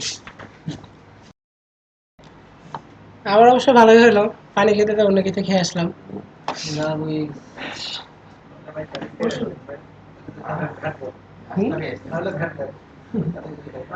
ব্যাট দিয়ে লাভ কি হলো, সিঁড়ির উপরে আর নিচে নামতে তো সব শেষ। আচ্ছা, এখানে যে কাজগুলো আছে দেখেন, অবজেক্ট নিয়ে যদি আমরা কাজ করতে চাই তাহলে টোটালটা হচ্ছে ফাংশন ইউজ করে কাজ করতে হবে। যে আমরা এখানে যে কাজগুলো করছি, যে কমন যে কাজগুলা, দেখেন তো এখানে কমন কি হতে পারে, যে আমার এই যে কানেক্ট করা, এটা তো সবগুলো ফাংশনের মানে আমরা যে কাজই করতে চাই না কেন, এডিট করা, ডাটা ইনসার্ট করা, ডিলিট করা, যাই করি না কেন সবসময় আমার এই কানেক্টটা লাগবে না, কানেকশনটা লাগবে। তারপর দেখেন এই এসকিউএল কমান্ডও তো আমার লেখা লাগবে, যে এখানে হয়তো এইগুলো চেঞ্জ হবে কিন্তু এসকিউএল নামে আমরা একটা ভেরিয়েবল সবসময় রাখবো। এরপরে দেখা যায় যে প্রতিটা রিকোয়েস্ট কিন্তু আমরা রাখতে হবে, রিকোয়েস্ট ছাড়া আমি ডাটা সেভ করতে পারবো না। তো যদি আমরা অবজেক্ট ওরিয়েন্টেড কনসেপ্টে কাজ করি তাহলে এখানে যে কমন জিনিসগুলো আছে এই জিনিসগুলো আমরা অন্য একটা পেজে নিতে পারি। আমরা একটা পেজ নিব, সেখানে শুধু ফাংশনগুলোই থাকবে, আর ওই ফাংশনগুলো আমরা অন্য পেজে ইউজ করব। এখানে দেখেন যে কোডগুলো আমরা লিখছি না, এই কোডগুলো আমরা অন্য পেজে নিয়ে যাব, সেই পেজে আমার ফাংশনটা থাকবে, এখানে আমার ওই ফাংশনটা ইউজ করার দরকার, আমি শুধু পিএইচপি স্ট্রাকচার নিয়ে ওই ফাংশনটাকে এখান থেকে কল করে দিব। ঠিক আছে, তো এখানে যে কোডগুলো আছে এগুলো আর আমাদের কাজে লাগবে না, এই কোডগুলো আমাদের আর কাজে লাগবে না, এটা লাগতে পারে। তারপর আমরা এটাকে কপি করে নিব। তো এখানে একটা ব্যাপার, আমরা যে পেজগুলো বানাইছে এখানে আমরা একটা ফোল্ডার বানিয়ে নিতে পারি, ফোল্ডার নেম আমরা যা খুশি দিতে পারি, কোনো ব্যাপার না। আমি এখানে একটা নেম দিলাম DAL, ঠিক আছে, আমি এখানে একটা নেম দিলাম DAL, ফোল্ডার নেম নিয়ে কোনো ব্যাপার না। এখন আমরা যে কোম্পানির কথায় যদি আসি, কোম্পানিতে সিনিয়র ডেভেলপার জুনিয়র ডেভেলপার থাকে না, এখন সিনিয়র ডেভেলপার যে কাজগুলো করে দেবে আমরা কি সেই কাজগুলো করতে পারবো? আমরা এসটিএমএল মোটামুটি দেখা যাচ্ছে একটা ফাংশন আমরা যেভাবে ইউজ করতে পারবো, বাট ফাংশনটা তো আর আমরা বানাতে পারবো না। তো আমরা এখানে একটা কাজ করতে পারি, যে আমরা একটা ফোল্ডার বানিয়ে নিয়েছি, যে আমাদের যে যে টেবিল আছে এই টেবিল রিলেটেড যত ফাংশন বানানোর দরকার হবে সব ফাংশনগুলো আমরা এই ডিআইএল এই ফোল্ডারের মধ্যে বানিয়ে রাখবো, এবং সেই ফাংশনগুলো আমরা বাইরের এই পেজে ইউজ করব। কথাটা বুঝতে পারছেন? জটিল করে না পেশায় সব কিছু ইজিভাবে করে। তো এখানে যেটা আছে, এখানে আমরা একটা পেজ বানাবো, এখন পেজের নেম আমরা কি দেবো, আমরা একটা টেবিল নিয়ে কাজ করতেছি না, কোন টেবিল নিয়ে কাজ করতেছি, কান্ট্রি টেবিল। এখন কান্ট্রি রিলেটেড আমরা একটা নেম দিতে পারি, কেন দিতে পারি, যে যদি কান্ট্রি না দেয় আমি এখানে একটা নেম দিই ফাংশন, তাহলে আমার শুধু তো একটা টেবিলে আমি ডাটা ইনসার্ট করতেছি, পরে আমার আরও টেবিল আছে না, এই টেবিলেও তো আমার ডাটা ইনসার্ট করা লাগবে। তখন আপনি কিভাবে নেম দেবেন, ফাংশন 1 ফাংশন 2 ফাংশন 3 এভাবে পেজের নেম দেবেন? এভাবে না হয় ধরলাম যে দিছেন, কিন্তু 5 বছর পরে তার মনে থাকবে না কোন পেজ দিয়ে আপনি কোথায় কাজ করছেন, মনে কিন্তু থাকবে না। তো আমরা এখানে একটা পেজ বানাবো যেখানে আমরা ফাংশনগুলো ডিক্লেয়ার করে রাখবো। তো যেহেতু আমরা কান্ট্রি টেবিলে কাজ করব, তো পেজের নেম আমি দিলাম কান্ট্রি, কান্ট্রি ডট পিএইচপি। ঠিক আছে, এখন কান্ট্রি ডট পিএইচপি এই পেজে আমরা ফাংশনগুলো বানাবো, মানে সিনিয়র ডেভেলপার কাজগুলো আগে আমরা করে নিব, তারপর জুনিয়র ডেভেলপার হিসেবে আমরা এই কাজগুলো করবো, কারণ এখানে তো কেউ সিনিয়র জুনিয়র নেই। তো সেই ক্ষেত্রে দেখেন যে ফাংশনগুলো আগে আমরা বানাবো, কারণ ফাংশনের মধ্যে কি কি বিষয় আসতে পারে এটা তো আমি একটা ধারণা দিলেও তো দিতে পারছি। আমি কিন্তু আগে ওইভাবে দেখাইছি, উদ্দেশ্য শুধু এই একটাই যে ডাটা সেট করার জন্য আমার কি কি কোডগুলো আসতে পারে সেগুলোর সাথে একটু পরিচিত হওয়া, বা কীভাবে আমরা ডাটা সেট করতে পারি। এখন দেখেন ফাংশনকে আমি এইচটিএমএল স্ট্রাকচারে বানাতে পারবো না পিএসপিতে বানাতে হবে? পিএসপি। তাহলে আমরা এখানে কি স্ট্রাকচারটা শুরু শেষ করতে পারি না পিএসপি? পারি তো। পিএসপির স্ট্রাকচারটা আমরা শুরু করলাম, যেহেতু আমরা অবজেক্ট ওরিয়েন্টেড কনসেপ্টে কাজ করব, তো সেই ক্ষেত্রে কি আমার ক্লাস অবজেক্ট দিয়ে কাজ করতে হবে। তো এখানে দেখেন যে আমি একটা টেবিলের কাজ করতেছি, একটা টেবিল। আমাদের ওয়েবসাইট যদি আমরা কয়েকটা ভাগে ভাগ করি, করতে পারি না? যে কান্ট্রি ভাগে ভাগ করতে পারি, সিটি, তারপরে আমাদের যে ক্যাটাগরি আছে ক্যাটাগরি, প্রোডাক্ট, এই কটা ক্যাটাগরিতে বা এই কটা ভাগে আমরা ভাগ করতে পারি। তো তো সেই ক্ষেত্রে দেখেন যে আমি এখানে একটা ক্লাস বানাইতে পারবো না, যে ক্লাসের নেম দিলাম কান্ট্রি। আমার কান্ট্রি নামে একটা ভাগ, যে আমার কান্ট্রি টেবিলের কাজ করার জন্য যে ফাংশনগুলো বানানো দরকার হতে পারে সব ফাংশনগুলো এই কান্ট্রি ক্লাসের মধ্যে আমরা রাখবো। এখন কান্ট্রি ক্লাসের মধ্যে আমরা কেন রাখবো? সুবিধা কি হবে, আসলে সুবিধাটা কি? একটা ব্যাপার দেখেন যে আমি কান্ট্রি টেবিলে ডাটা ইনসার্ট করবো, সেজন্য আমি ইনসার্ট নামে একটা ফাংশন বানাতে পারি, তাই না? এখন সিটি টেবিলে যখন আমি ডাটা ইনসার্ট করবো, তাহলে তো আমার ইনসার্ট নামে একটা ফাংশন লাগতে পারে। এখন দুটা কি সেম ফাংশন হয়ে যাচ্ছে না? এখন দুইটা সেম ফাংশনকে আমরা এক জায়গায় ইউজ করতে পারবো? দুইটা ফাংশন একই ফাংশন, দুটার নামই ইনসার্ট, আমি কি এক পেজে ইউজ করতে পারবো? একটু ভালো করে দেখেন, আমি যখন ইন্ডেক্স পেজে কাজ করবো, ইন্ডেক্স পেজ আমার যত পেজ আছে কান্ট্রি সিটি যা আছে সব তো এই পেজে থাকবে, এই পেজে থাকবে না, ইন্ডেক্স পেজে থাকবে। এখানে দেখেন আমার কান্ট্রি বা সিটি নামে দুইটা বাটন আছে। এখন যখন আমি এখানে ক্লিক করবো এরকম একটা ফর্ম আসবে, সিটিতে ক্লিক করলে সিটিতে ডাটা ইনসার্টের জন্য একটা ফর্ম আসবে। এখানে যখন আমি সাবমিট বাটনে ক্লিক করবো এখানে একটা ডাটা লিখে এটা কি সেভ করা লাগবে না? এখন সেভ করার জন্য যে এই ফর্মটা সেভ করার জন্য আমি একটা ফাংশন বানিয়েছি ইনসার্ট, বানিয়েছি তো। এখন আমরা মনে করলাম যে ইনসার্টের একটা ফাংশনটা আমরা অলরেডি ডাটা সেভ করে ফেলছি, কান্ট্রির ব্যাপারে কোনো ঝামেলা নাই। এখন যখন আমি সিটিতে ক্লিক করবো তখন পেজকে আমি কান্ট্রি পেজ দেখাবো না সিটি পেজ দেখাবো? City page. তাহলে সিটিতে একটা এরকম ফর্ম থাকবে, থাকবে না? এখন সিটিতে এখানে লিখে আমি যখন সাবমিট বাটনে ক্লিক করবো এই সিটির নেমটা কি আমার ডাটা বেজে সেভ করা লাগবে না? এখন ডাটা বেজে সেভ করার জন্য আমি ইনসার্ট পেজ বানাবো না? বানাবো তো। এখন দেখেন যে এই যে দুটা পেজ সিটি কান্ট্রি আমি কোন পেজের মতো রান করছি? ইন্ডেক্স পেজের মতো না? আমাদের যে index page, index dot PHP যে পেজটা হবে সেই পেজের মধ্যেই কিন্তু আমরা দুইটা পেজ রান করছি। এখন কোথাও কি শুনছেন যে একই নামে দুইটা ভেরিয়েবল ফাংশন পাশাপাশি রাখা যায়? রাখা যায়? দেখছিলাম তো ওটার মাধ্যমে রাখা যায়। সমস্যা হচ্ছে এটা যে আপনি হাফ দেখছেন আর হাফ দেখালেন, ঠিক আছে? আমরা এগুলো রাখতে গেলে যে ফাংশন ওভারলোডিং একটা ব্যাপার আছে, তারপর ওভার রাইডিং একটা ব্যাপার আছে, এগুলো নিয়ে কাজ করতে পারি। তো আমরা এখানে ফাংশন আমরা রাখতে পারি যদি প্যারামিটার ভিন্ন হয়, যে আমার এখানে একটা ডলার সাইন নিয়ে নামে একটা প্যারামিটার আছে, তাহলে ফাংশন নেম এক, কিন্তু দেখেন দুটো কিন্তু দুই ফাংশন, একটা প্যারামিটার আছে আর একটা প্যারামিটার নেই। এইভাবে আমরা রাখতে পারি যে দুইটা ফাংশন আমি একই সাথে রাখতে পারবো। আপনি যেটা বলতেছেন সেটা হচ্ছে ইনহেরিটেন্স, আমার অন্য একটা ক্লাসে একটা ফাংশন আছে সেটাকে আমি ইনহেরিট করে দিচ্ছি, তার মানে ওই বৈশিষ্ট্যটাও আমি পাচ্ছি। তো সেই ক্ষেত্রে আমি একসাথে দুইটা রাখতে পারবো, কোনো ব্যাপার না, কিন্তু একটা ওভাররাইড হয়ে যাবে, আপনার একটা ফাংশন কাজ করবে না। ভালো করে এটা দেখেন, প্র্যাকটিক্যালে কাজ করে বুঝতে পারবেন। প্রবলেমটা হবে এটা যে আমার একই নামে দুইটা ফাংশন আমি তো পাশাপাশি রাখতে পারবো না, কারণ আমার ডাটা ইনসার্টের জন্য যে সিটি টেবিলের জন্য যে কোড, কান্ট্রি টেবিলের জন্য সেই কোড, শুধু চেঞ্জ হবে এসকিউএল কমান্ডটা। এছাড়া কিছু না। যে আমরা লিখি না যে ইনসার্ট ইনটু কান্ট্রি, আর সিটির ক্ষেত্রে শুধু ওখানে ফেলতে হবে ইনসার্ট ইনটু সিটি। আর আবার দুইটা ভ্যালু হবে, কারণ সিটির মধ্যে দুইটা ভ্যালু ছিল না, একটা কান্ট্রি নেম ছিল আর একটা সিটি নেম ছিল। তো সেই ক্ষেত্রে ওখানে আমার ভ্যালু হবে দুইটা। এখন যেহেতু দুইটাই সেম টু সেম, এটা তো আমি রাখতে পারবো না। সেই ক্ষেত্রে আমি এটাকে একটা ভাগে নিয়ে যেতে পারি, যে ক্লাস বানালাম কান্ট্রি, মানে আমার কান্ট্রি নামে একটা ভাগ, এর মধ্যে আমি ইনসার্ট নামে একটা পেজ বা ফাংশন বানালাম, কোনো ব্যাপার না। আমি আর একটা ক্লাস বানাবো সিটি, এই সিটি ক্লাসের মধ্যে আমি আবার ইনসার্ট নামে ফাংশন বানাইলাম। এখন যখনই আমরা এই ক্লাস নিয়ে কাজ করবো তখন কি এই ক্লাসে একটা অবজেক্ট বানাই না, অবজেক্ট বানাই কাজ করি। তো কাজটা দিন কিন্তু ক্লাস আর অবজেক্ট আমি দেখাইছিলাম। সেই ক্ষেত্রে দেখেন আমি যখনই এটার অবজেক্ট বানাবো, যে এটার অবজেক্ট বানালাম যে CT, CT tends to insert, ফাংশনটাকে কল করলাম। আর এটা যদি কান্ট্রি হয় ধরলাম যে কান্ট্রি টেন্স টু ইনসার্ট। এখন দুইটা কি সেম জিনিস? একটা হচ্ছে সিটি ক্লাসের আর একটা হচ্ছে কান্ট্রি ক্লাসের, নেম এক, বাট কিন্তু দুইটা দুই ধরনের ফাংশন।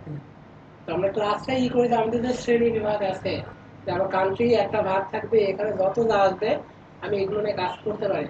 এখন আপনি যদি মনে করেন স্যার আমি ক্লাস নিয়েও না, আমি এভাবেই ফাংশন বানাবো, বানাই সমস্যা নাই।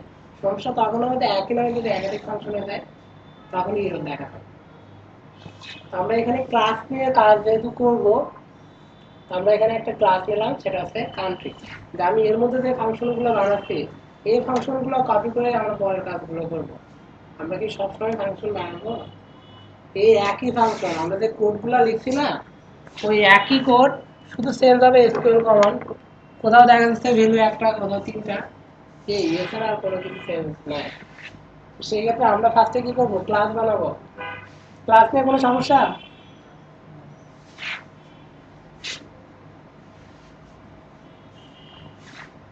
যা বলার সামনে বলেন, পিছনে দিয়ে আর গালাগালি করে নিন।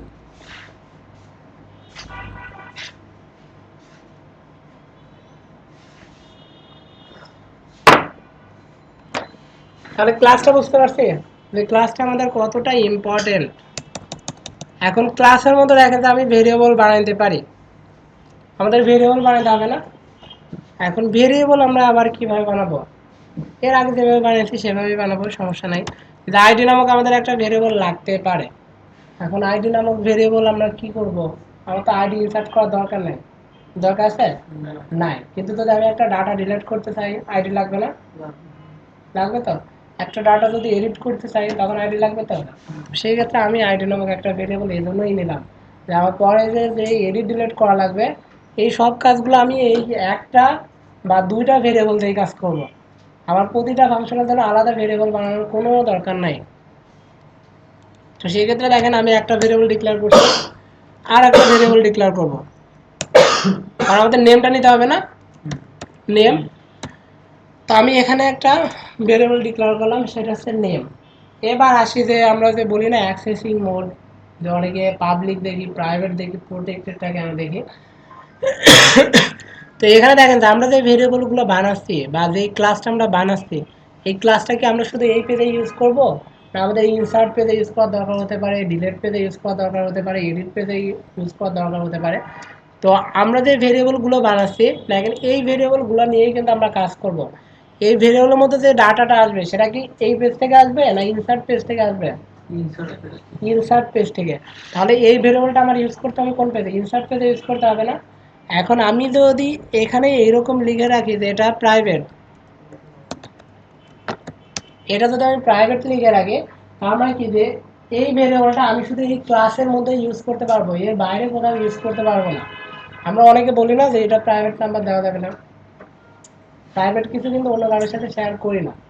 তো আমরা যদি এখানে লিখে রাখি যে এটা প্রাইভেট, এর মানে কি যে এই ভেরিয়েবলটা আপনি শুধু এই ক্লাসের মধ্যে থেকেই অ্যাক্সেস করতে পারবেন, যে আপনি অন্য পেজ থেকে এই ভেরিয়েবলটাকে ইউজ করবেন এটা কিন্তু করতে পারবেন না। তো সেই ক্ষেত্রে দেখেন যে আমরা এখানে কখনোই প্রাইভেট দিব না, কারণ ভেরিয়েবলটা তো আমরা ইউজ করার জন্যই বানাচ্ছি। প্রাইভেট দেবো কোনগুলা, যে আমার যখন ডাটা কানেকশন লাগবে, কানেকশন যদি আমার এরকম হয় যে আমি কাউকে কানেকশন দিব না, আমার কানেকশন আমি শুধু একাই ইউজ করব, সেই ক্ষেত্রে আমরা ওখানে বলতে পারি যে প্রাইভেট। ঠিক আছে? কিন্তু যেহেতু আমরা যে ভেরিয়েবলগুলো বানাচ্ছি এই ভেরিয়েবলগুলো তো আমরা কমন জিনিসগুলো তো এখানে বানাচ্ছি, এগুলো আমার বিভিন্ন পেজে ইউজ করা লাগতে পারে। তো সেই ক্ষেত্রে আমরা এটার আগে দিতে পারি পাবলিক, মানে আমরা সব জায়গা থেকে এটাকে অ্যাক্সেস করতে পারবো। ঠিক আছে।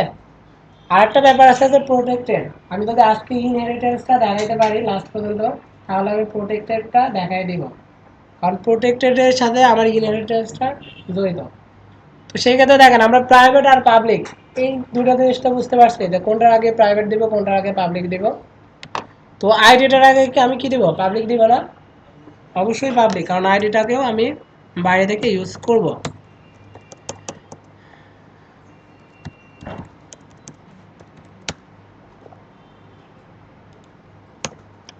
ঠিক আছে। এখন দেখেন ডাটা ইনসার্ট করার জন্য আমরা একটা ফাংশন বানাবো না? এখন যে ফাংশনটা বানাবো সেটা কি আমি এখানেই ইউজ করব, আমার ইনসার্ট পেজে ইউজ করা লাগবে? ইনসার্ট নামক ফাংশনটা তো আমার ইনসার্ট পেজেই কল করতে হবে। তো সেই ক্ষেত্রে দেখেন আমরা একটা ফাংশন বানাবো, তার আগে দেব পাবলিক। পাবলিক ফাংশন বানাতে হলে কি করতে হয়? ফাংশনের নেম কি দেব? আপাতত দিলাম ইনসার্ট, এরকম কিছু একটা না? ঠিক আছে। এখন ফাংশন দেখেন আগে আমরা বানানো শিখছি, শুধু এখানে একটু যোগ করছি কোনটা, যে পাবলিকটা। পাবলিক প্রাইভেট নিয়ে তো কোনো সমস্যা নাই, পরে কিন্তু এগুলো প্যাচ লাগলে কিন্তু ঝামেলা। সব আপনাদের একটা কথা বলতে পারি, যদিও আপনাদের মানে পোস্ট আমার থেকে অনেক উপরে বা অনেক ভালো কিছু করেন, যে প্রোগ্রামটাকে কখনো জটিল করার চেষ্টা করবেন না, ইজিভাবে নেবেন, এটা দেখবেন অনেক ইজি। কিন্তু আমাদের একটু সমস্যা কি, যে যারা টিচার আছে তারা একটু জটিল করে দেয়, আমরা টিউটোরিয়াল থেকে আর একটু জটিল করি, এরপরে বুঝতে যায় আরও একটু জটিল করি, লাস্টে দেখা যাচ্ছে আউটপুট জিরো।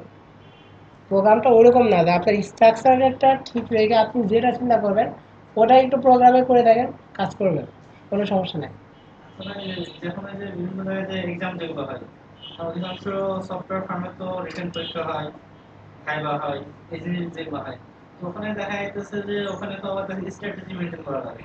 তোরা যেভাবে বইয়ের যে ভাষা, অনেক জায়গায় দেখা যাইতেছে যে আমি যে শুনতে খবর নিচ্ছি কত সত্য আপনি ভালো বলতে পারবেন, তো ওখানে আপনার বইয়ের ভাষায় সবকিছু ইয়ে করা লাগে। তাহলে শুনতে কত সত্য, মানে আমরা ফ্রিল্যান্স বা নিজে একটা কথা কি শুনবেন, যে আপনি যখন ইন্টারভিউ দিতে বইয়ের ভাষায় বলবেন ফাংশন এটাকে ফাংশন বলে, তখন সে ধরবে কি আপনি বই মুখস্থ করে এসে আপনার প্র্যাকটিক্যাল কোনো নলেজ নাই। আর আমি এগুলো নিয়ে অনেক ইন্টারভিউ দিয়েছিলাম, বা এখানে যে জব করতেছি আমার কিন্তু এখানে একটা সিভিও দেওয়া নেই, আমি এখানে একটা সিভিও দিই না।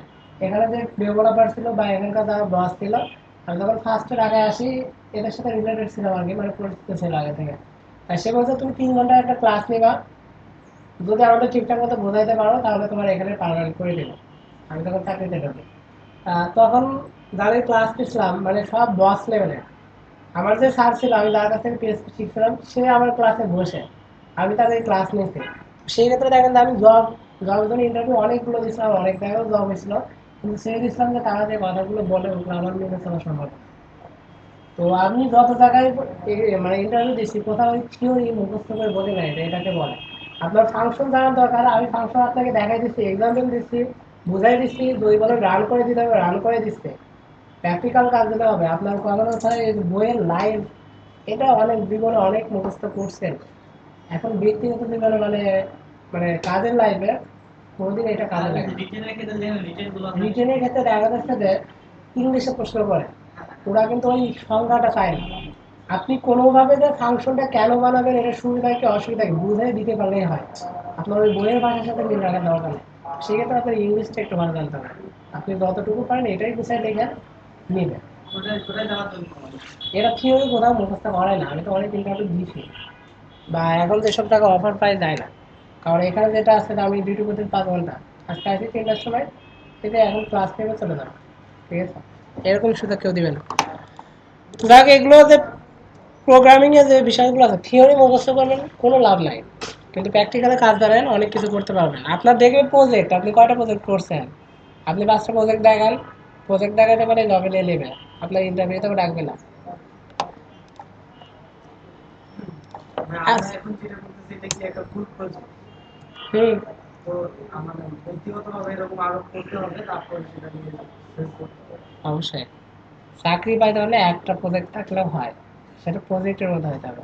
তো এখানে যেটা আছে আমি তো আপনাদের শিখাচ্ছি, তাই না? এখন আমি প্রফেশনাল প্রজেক্ট করতে গেলে তো আসলে সম্ভব না, এটার পিছনে একটু সময় দিতে হবে। তো আমাদের যেটা হবে এটা প্রফেশনালি হবে। আর আমরা যে ডিজাইনটা করছি ওটা কি একেবারে খারাপ হয়েছে? একেবারে তো খারাপ হয় নাই। তো যেটা আছে ওটার উপরে যদি ডেভেলপ করে ওটা কি প্রফেশনাল হবে না? একটু রং সং করলে ওটা রং সঙ্গের দায়িত্ব তো আপনাদের।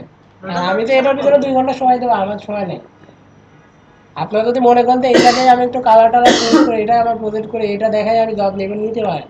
কারণ ভিতরে আপনার ব্যাক এন্ডে যে কাজগুলো থাকবে বা যে কাজগুলো আমরা করব, কোনো ডেভেলপার যদি কোডগুলো দেখে, কোডগুলো দেখাই বুঝতে পারবে যে আপনি কাজ পারেন কিনা। কিন্তু যে যারা পিএইচপি সম্পর্কে ধারণাই নেই, আমারও রিলেটিভ অনেকে আছে যে কাজ করতে দেখছে, আমি সারাদিন কাজ করে আউটপুট দেখতেই মানে অল্প একটু আউটপুট দেখছে। কিন্তু এই অল্প একটু আউটপুট দেখার জন্য যে ভিতরে কতগুলো কোড লেখা লাগছে বা কিছু করা লাগছে, এইটা যারা বোঝে না তারা আবার মনে করে তুমি কি কাজ করছেন, এটা দিয়ে কোনো কিছু হয়। কিন্তু যারা ওয়েব নিয়ে কাজ করে তারা ব্যাপারটা বুঝতে পারবে যে আসলে এইটুকু লিখতে গেলে কতটুকু চিন্তা করা লাগে। তো যাই হোক, কথা আর না বলি, কাজ করি। এখানে দেখেন ফাংশন, ফাংশন দিয়ে আমরা কি কাজ করব? আমাদের কানেকশনটা তো লাগবে, কানেকশন। আমরা ফাংশন নিব, কিন্তু ফাংশনটাকে যখনই কল করবো আমাদের ওই সেই ডাটাবেসের সাথে কানেকশন লাগবে না? কানেকশন ছাড়া তো আর কাজ করা যাবে না। তো আমরা যেহেতু এবার আর মাইস্কুয়েল নিয়ে কাজ করব না, কাজ করবো মাইস্কুয়েল আই নিয়ে। তো সেক্ষেত্রে আমরা এখানে একটা ফাংশন ভেরিয়েবল বানিয়ে নিলাম। ভেরিয়েবলের নেম দিলাম কি সিএন, মানে কানেকশন আর কি। তো কানেকশনের হিসাবে আমরা কি দিব, যে মাইস্কুয়েল আই কানেক্ট। আমরা এর আগে যে এত কিছু লিখছিলাম না, মাইস্কুয়েল কানেকশন, তারপর নিচে কি লিখছিলাম, মাইস্কুয়েল সিলেক্ট ডিবি, এত কিছু লেখার দরকার নাই। এখানে দেখেন যে আমরা মাইস্কুয়েল আই কানেক্ট এই ফাংশনটাকে যদি ইউজ করি তাহলে এটার মধ্যে আমরা সরাসরি আমাদের সার্ভারের name, user name, password, database name সবগুলো আমরা এই একটার মধ্যেই দিয়ে দিতে পারবো। তো ফার্স্টে দিব কি আমাদের সার্ভারের নেম, আমি দিলাম লোকাল হোস্ট, লোকাল হোস্ট। তারপরে ইউজার নেম কি ছিল, যেহেতু কোনো কিছু আমরা দিই নাই, ডিফল্ট যেটা আছে রুট। পাসওয়ার্ড কি আমরা দিছি, তাহলে ফাঁকা। এরপর কমা দেওয়ার পর কি দেবো, আমাদের যে ডাটাবেজের নেমটা ছিল, ডাটাবেজের নেম। তো সেক্ষেত্রে দেখেন ডাটাবেজের নেম তো আমার মুখস্থ রাখার দরকার নাই, আমি এখান থেকে এটাকে কপি করে আনতে পারি।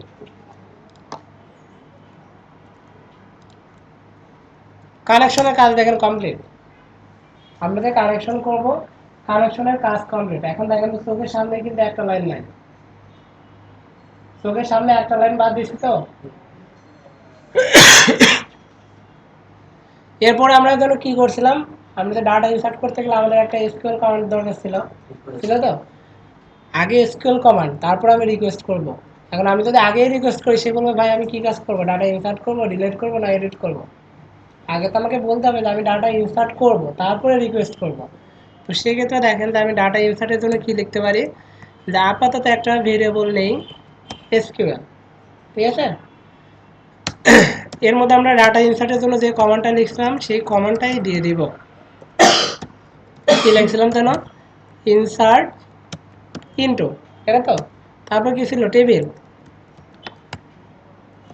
কোন কলামে ডাটা ইনসার্ট করব, নেম নামক কলামে। তো নেম নামক কলামে ডাটা ইনসার্ট করলাম। ভ্যালু হিসাবে কি দিব,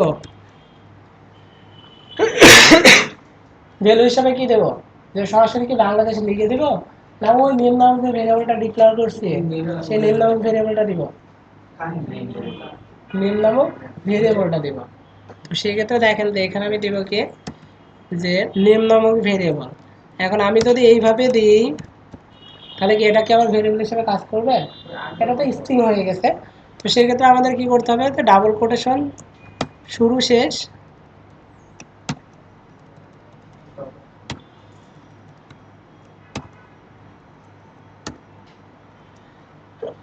ঠিক আছে?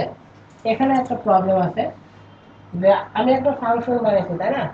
এই যে ফাংশনের মধ্যে যে নেম নামক ভেরিয়েবলটা ইউজ করতেছি, এই ভেরিয়েবলটা আমার কোথায় আছে, ফাংশনের বাইরে আছে না? ফাংশনের বাইরে যদি থাকে তাহলে ওটা আছে গ্লোবাল স্কোপে বা গ্লোবাল মোডে আছে।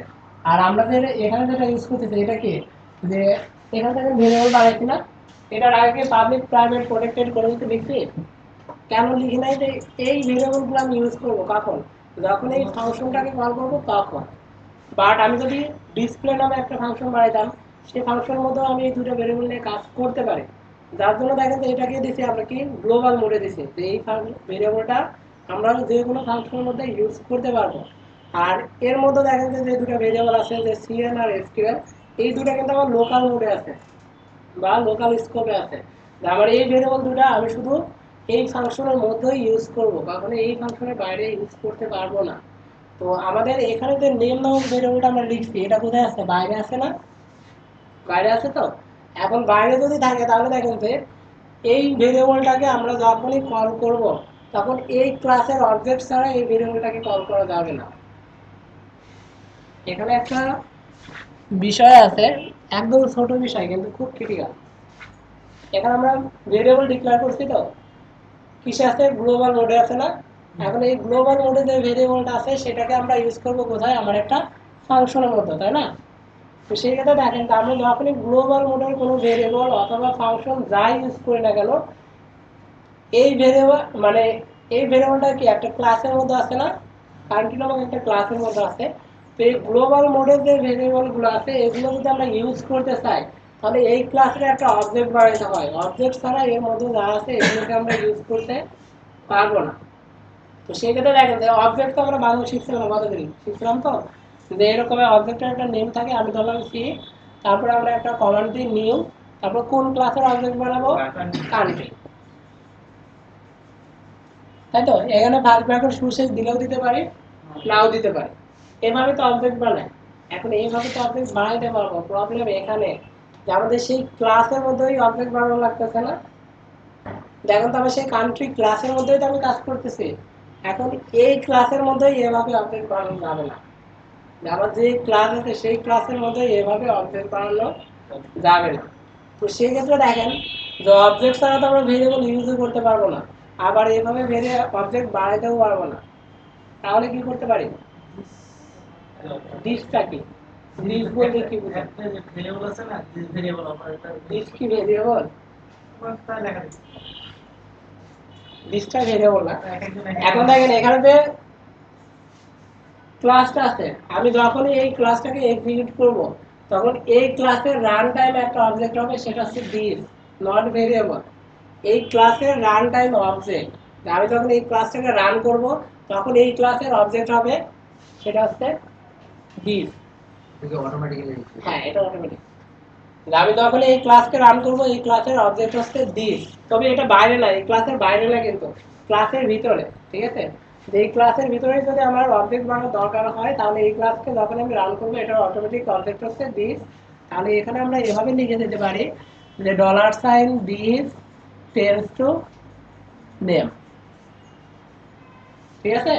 আর যদি এই ক্লাসটা যদি আমরা বাইরে ইউজ করতাম, মানে এই ভেরিয়েবলটা যদি এই ক্লাসের বাইরে ইউজ করতাম, তাহলে কিন্তু এইভাবে অবজেক্ট বানিয়ে নেওয়া লাগতো। সেক্ষেত্রে কিন্তু আমরা দিসটা ইউজ করতে পারতাম না। দিসটা হচ্ছে আবার এই ক্লাসের রান টাইম অবজেক্ট, শুধু এই ক্লাস না, আমরা যতগুলো ক্লাস বানাবো সবগুলো ক্লাসের রান টাইম অবজেক্ট হচ্ছে দিস। তো হ্যাঁ, ওটা বাই ডিফল্ট করা যায় না প্রোগ্রামিং এর, মানে অবজেক্ট ওরিয়েন্টেড কনসেপ্টেই আছে এটা। শুধু যে আপনার পিএইচপি ক্ষেত্রে তা না, আপনি সি শার্প করেন, ওখানেও রান টাইম অবজেক্ট, অবজেক্ট নিয়ে কাজ করলে সব জায়গায় রান টাইম অবজেক্ট হচ্ছে দিস। সেটা আপনার জাভা স্ক্রিপ্টে হতে পারে, জেকুইরিতেও হতে পারে, পিএইচপিতেও হতে পারে, আবার আপনি সি প্লাস প্লাস করেন সেখানে।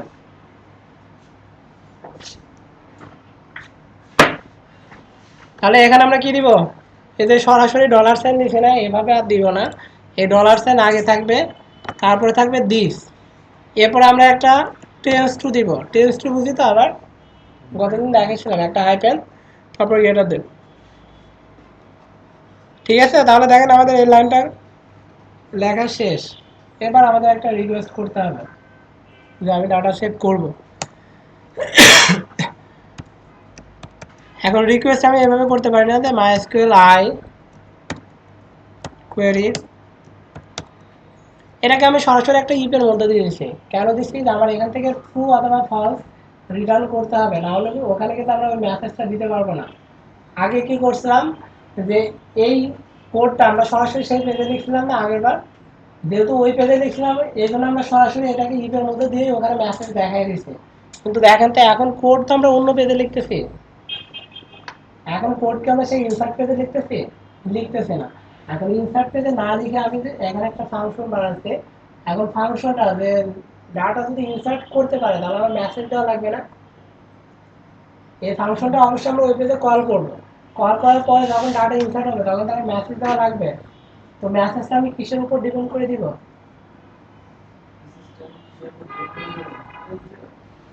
রিটার্ন টাইপ দেখাইছিলাম, রিটার্ন টাইপ। এখন রিটার্ন টাইপের ব্যাপারটা কি ছিল, একটা ফাংশন বানাইছে একটা কাজ করার জন্য, সেই কাজটা আমরা অলরেডি করছি, করার পরে যদি ওই ভ্যালুটা আমি রিটার্ন করি তাহলে ওই ভ্যালুটা নিয়ে আমি পরে আবার কাজ করতে পারি না, তাই তো? তো এখানে দেখেন যে আমি এই ফাংশনটা বানাচ্ছি কি, ডাটা ইনসার্ট করার জন্য। ডাটা ইনসার্ট যদি হয় তাহলে এই ফাংশনটাকে দিয়ে আমরা রিটার্ন করাবো ট্রু, যে হ্যাঁ ডাটা ইনসার্ট হয়েছে। আর যদি ডাটা ইনসার্ট না হয় তাহলে এই ফাংশনটাকে দিয়ে আমরা রিটার্ন করাবো ফলস, যে হ্যাঁ ডাটা ইনসার্ট হয় নাই। তো যদি দেখেন যে এই ফাংশনটাকে দিয়ে আমরা ডাটাতে ইনসার্ট করে নিচ্ছি, প্লাস যদি ট্রু আর ফলস পাই তাহলে এই ট্রু আর ফলসের উপর ডিপেন্ড করে আমরা মেসেজটা দিয়ে দিতে পারবো না, যে ডাটা সেভ হলে দিব ডাটা সেভ সাকসেসফুলি, না হলে একটা এরর মেসেজ দিব। তো দেখেন তো আমার ওই মেসেজটা দেওয়ার জন্য কিন্তু আমার ট্রু অথবা ফলস দরকার, তাছাড়া কি আমি মেসেজ দিতে পারবো? তো আমরা যে ফাংশনটা বানাচ্ছি যে ডাটা ইনসার্ট করব, প্লাস এখান থেকে রিটার্নটাও আমরা করে নিব, যে ট্রু অথবা ফলস আমরা এখান থেকে রিটার্ন করে নিব। যদি এখান থেকে রিটার্নটা করাই নিতে পারি তাহলে দেখেন ডাটাও ইনসার্ট করতে পারলাম, একসাথে মেসেজটাও দিতে পারবো। তো এখানে আমি একটা কাজ করতে পারি, যে যদি ও ডাটা ইনসার্ট করতে পারে তাহলে রিটার্ন করবে কি,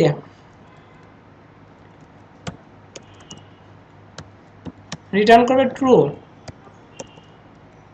যদি ও ডাটা সেভ করতে পারে তাহলে রিটার্ন করবে ট্রু, আর যদি না পারে তাহলে রিটার্ন করবে ফলস।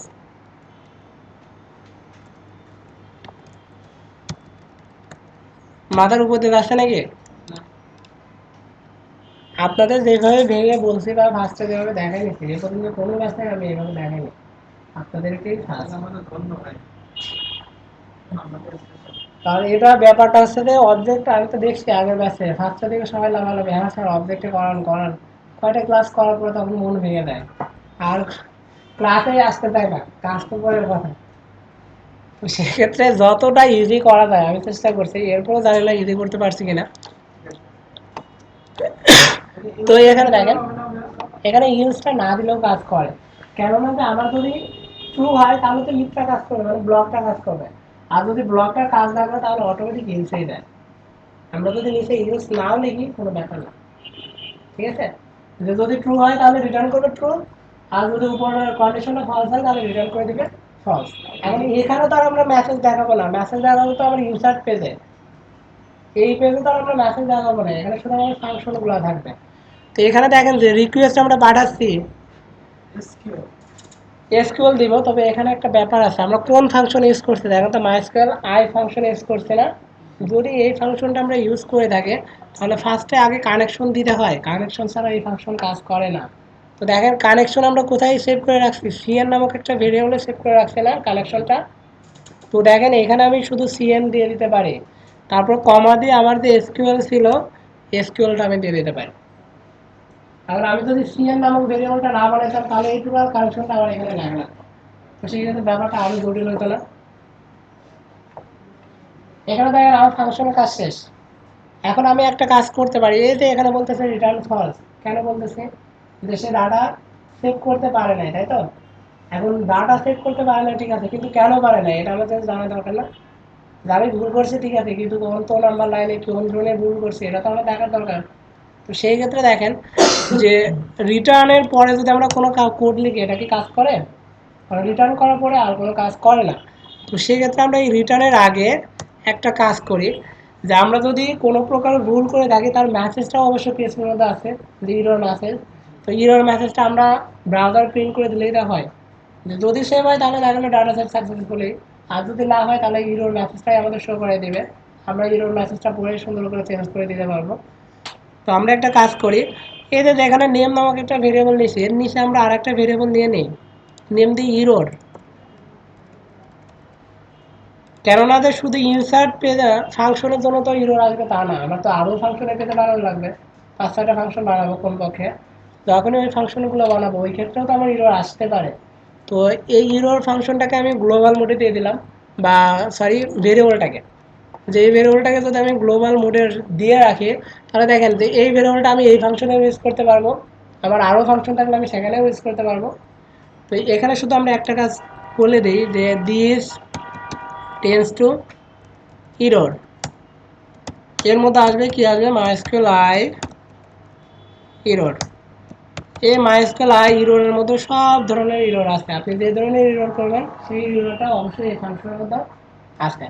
আর যেহেতু মাইস্কুয়েল আই ফাংশন কানেকশন ছাড়া কাজ করে না, তাহলে আমাদের কানেকশন কোথায় ছিল? এই যে ধরেন $CN নামক ভেরিয়েবলের মধ্যেই তো আমাদের কানেকশনটা আছে। আমি এখানে দিয়ে দেবো সিয়াম, ঠিক আছে। যদি আমাদের ইরোটা দেখার দরকার হয় তাহলে শুধু ওই ইরো নামক ভেরিয়েবলটাকে প্রিন্ট করলেই আমরা ইরো মেসেজটা দেখতে পারবো। হ্যাঁ, এই কানেকশন তো তাহলে অন্যান্য ফাংশনও আমাদের ইউজ করতে পারে। এটা আমরা পরে যাবো, ইনহেরিটেন্স নিয়ে যখন কাজ করবো তখন। আমি যে এখানে বারবার যে করতেছি না, এগুলোও করবো না, আমি অটোমেটিক কানেক্ট করে দিব। আমার গত পেজ আছে 5000 পেজের সাথে অটোমেটিক কানেক্ট হয়ে যাবে, আমার বারবার লেখার দরকার নাই। সুবিধা তখন একবারে সরাসরি দিলে সুবিধা কি হতে এটা বুঝতে আমাদের প্রবলেম।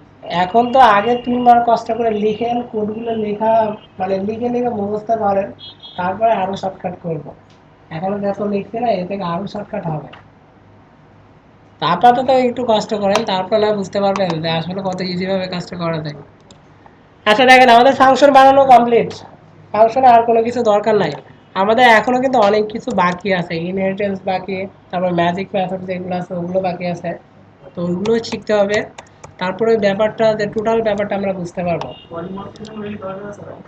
না, পিএইচপির ক্ষেত্রে লাগবে না, অ্যাবস্ট্রাক্ট ওগুলো লাগবে না। অ্যাবস্ট্রাক্ট আমার ইনহেরিটেন্সটা বেশি লাগবে, আর ম্যাজিক মেথড যেগুলো আছে এগুলো লাগবে, ইনক্যাপসুলেশনও আছে। ওগুলো লাগবে না। ওগুলো আপনার জাভা প্রোগ্রাম অথবা অন্য প্রোগ্রাম করার কাজে লাগবে, পিএইচপিতে লাগবে না। কারণ আমার এখানে গেট সেট দিয়ে কি হবে, আমি তো সরাসরি পোস্টে দিয়ে ডাটা পাঠাচ্ছি, আর গেট সেটের দরকার আছে? আমাকে ওই যে অবজেক্ট ওরিয়েন্টেড যে যখন কোশ্চেন তখন আমাকে তো কেউ জিজ্ঞেস করবে না ইনহেরিটেন্স ইন্টারফেস। ওইগুলো আপনাকে এমনি বেসিক যেগুলো আছে প্রশ্ন করতে পারে, বাট আমার পিএইচপিতে ওইগুলো লাগে না। ইন্টারফেসে আমি কি কাজ করবো? ইন্টারফেসে আমি কেন ইউজ করি, আমার কতগুলো ফাংশন এখন রানিং আছে ওইটা বের করার জন্য। এখন আমি তো জানি না আমার যে ফাংশনগুলো আছে, আমি যখন সাবমিট বাটনে ক্লিক করবো তখনই ফাংশন রান হবে, তো কখন কোন ফাংশন হবে এটা আমি জানি, আমার ইন্টারফেসের দরকার নেই। ইনক্যাপসুলেশন নিয়ে কাজ করতে হলে আমার গেট সেট দরকার, এখানে তো আমার গেট সেট চাই, আমি কোথায় ইউজ করবো গেট সেট? গেট সেট আমার তখন লাগে না আমি যদি উইন্ডোজ অ্যাপ্লিকেশন নিয়ে কাজ করি, আমার ফর্ম থেকে ডাটা পাঠানো লাগতেছে, সেই ক্ষেত্রে আমার গেট সেটের দরকার হয়। বাট আমি তো পিএইচপিতে কাজ করতেছি, এখানে তো আমি পোস্ট আর গেট পাচ্ছি, এখানে আমার গেট সেটের দরকার নেই। অনেক টিউটোরিয়াল আছে দেখেন, এগুলো ইউজ করছে, আপনি দেখতে পারেন যদি শিখতে চান। আচ্ছা, আমাদের ফাংশন বানানো শেষ, এই ফাংশনটা ইউজ করবো কোন পেজে? আমাদের যে ইনসার্ট নামে পেজ ছিল, ইনসার্ট, এখানে দেখেন আমরা কান্ট্রি ইনসার্ট নামে একটা পেজ বানাইছিলাম, এই পেজেই তো আমরা ওটা ইউজ করব। তো এখানে আমরা যে কোডগুলো লিখছিলাম এগুলো বাদ দিই, এগুলো আর দরকার নাই। এতে ভেরিয়েবল ডিক্লেয়ার করছি, এটাও দরকার নাই। আমরা এই পিএসপি স্ট্রাকচারটা উপরে নিই, এটাই আমাদের জন্য বেটার, ঠিক আছে। এখন প্রথম কাজ কি, যে আমাদের দুইটা পেজের মধ্যে একটা কানেকশন করতে হবে, দুইটা পেজের মধ্যে একটা কানেকশন। এখন কানেকশনের জন্য আমি কি করতে পারি, ইনক্লুড করতে পারি।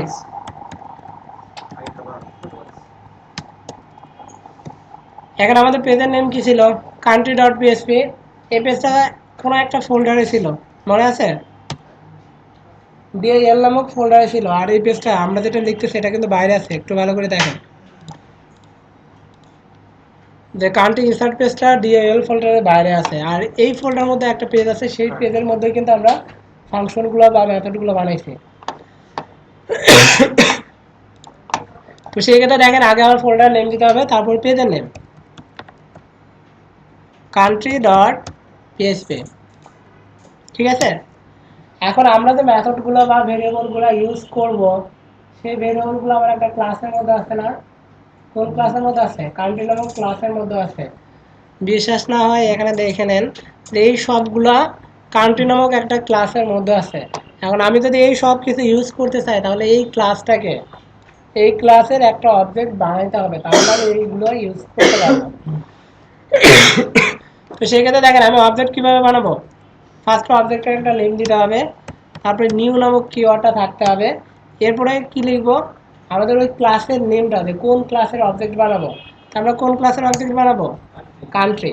সেক্ষেত্রে আমি কান্ট্রি দিলাম, এরপরে যদি মনে করি যে ফার্স্ট ব্র্যাকেট শুরু শেষ দিব, দিতে পারি, না দিয়ে এভাবেও লিখতে পারি। তো সেক্ষেত্রে দেখেন আমার অবজেক্ট বানানো হয়েছে না, হয়েছে তো।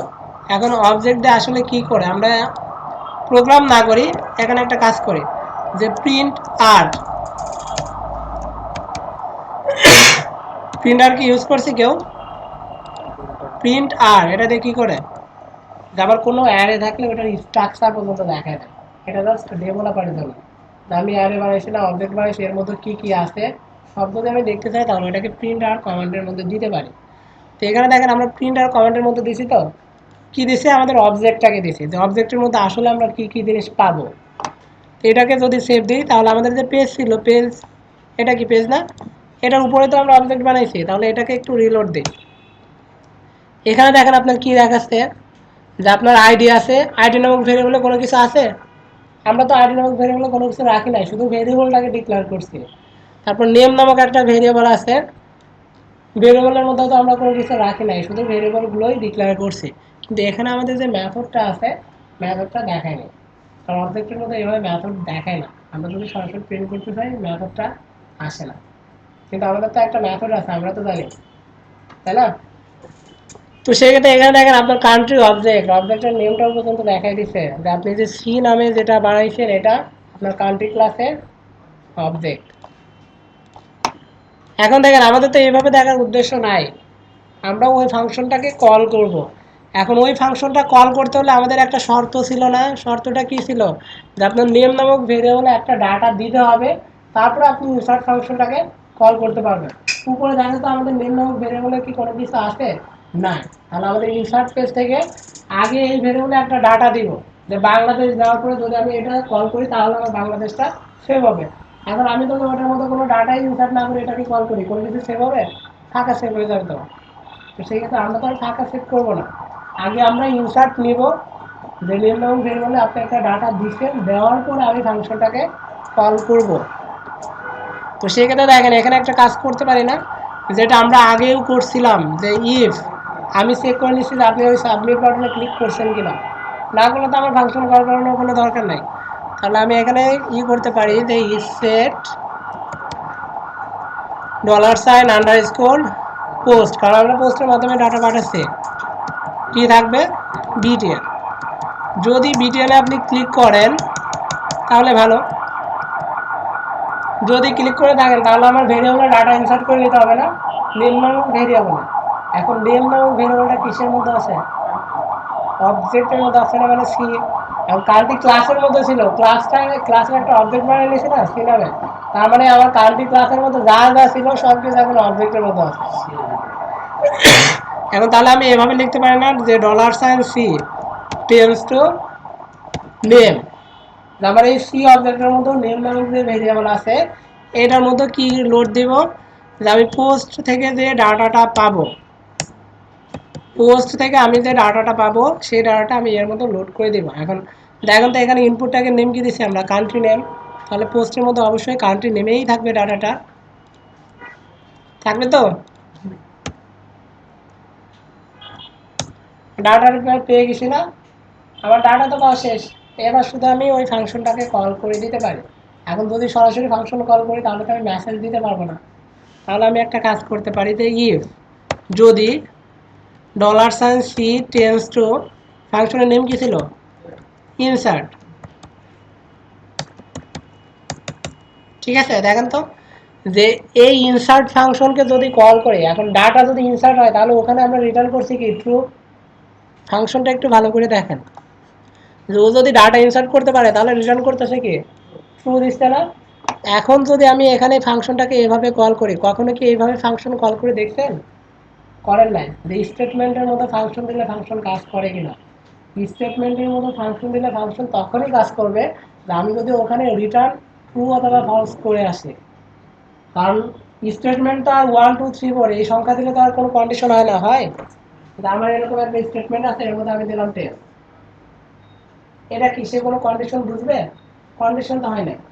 বাট আমি যদি এখানে দেখাই যে ইনসার্টেড, একটা মেসেজ বা একটা টেক্সট দেখালাম বা স্ট্রিং দেখালাম, সে কি বুঝবে এটা কোনো কন্ডিশন? বুঝবে না। কিন্তু যদি এখানে আমি যদি এরকম আনতে পারি যে ট্রু, তাহলে সে বুঝবে যে এখানে ট্রু আছে, তার মানে কি আমার ফার্স্ট ব্লকটা কাজ করাই দরকার। আর স্টেটমেন্টটা তো এই ট্রু ফলসের উপর ডিপেন্ড করে তো কাজ করে। তো সেই ক্ষেত্রে দেখেন যে এখানে ট্রু ফলস আমরা কিভাবে এনে দিচ্ছি, যে আমরা যে ফাংশনটাকে কল করতেছি ওই ফাংশনটা যদি কাজ করে তাহলে সে রিটার্ন করতেছে ট্রু, আর যদি ওই ফাংশনটা কাজ না করে তাহলে রিটার্ন করতেছে ফলস। এখানে যদি ট্রু আসে তাহলে আমি বলবো যে ডাটা সেট সাকসেসফুলি, যদি এখানে ফলস আসে তাহলে ইনসার যাবে। বুঝতে পারছেন আমার ব্যাপারটা? এইটাই দেখেন যে আমরা এতদিন সেই অনেক বড় করে পড়ছি, আসলে খুব বেশি বড় কিছু না, অনেক ভয় ভয় দেখাইছি যে এটা মনে হয় অনেক বেশি কঠিন কাজ, বলছি না যে মরবেন। এখানে আমরা জাস্ট লিখে দিই ডাটা সেট।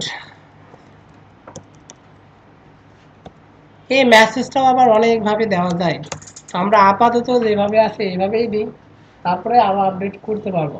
আগে ডাটা তো সেভ করে। এখন দেখেন যদি ইলসে যায় তার মানে কি, যে সে রিটার্ন করছে কি ফলস।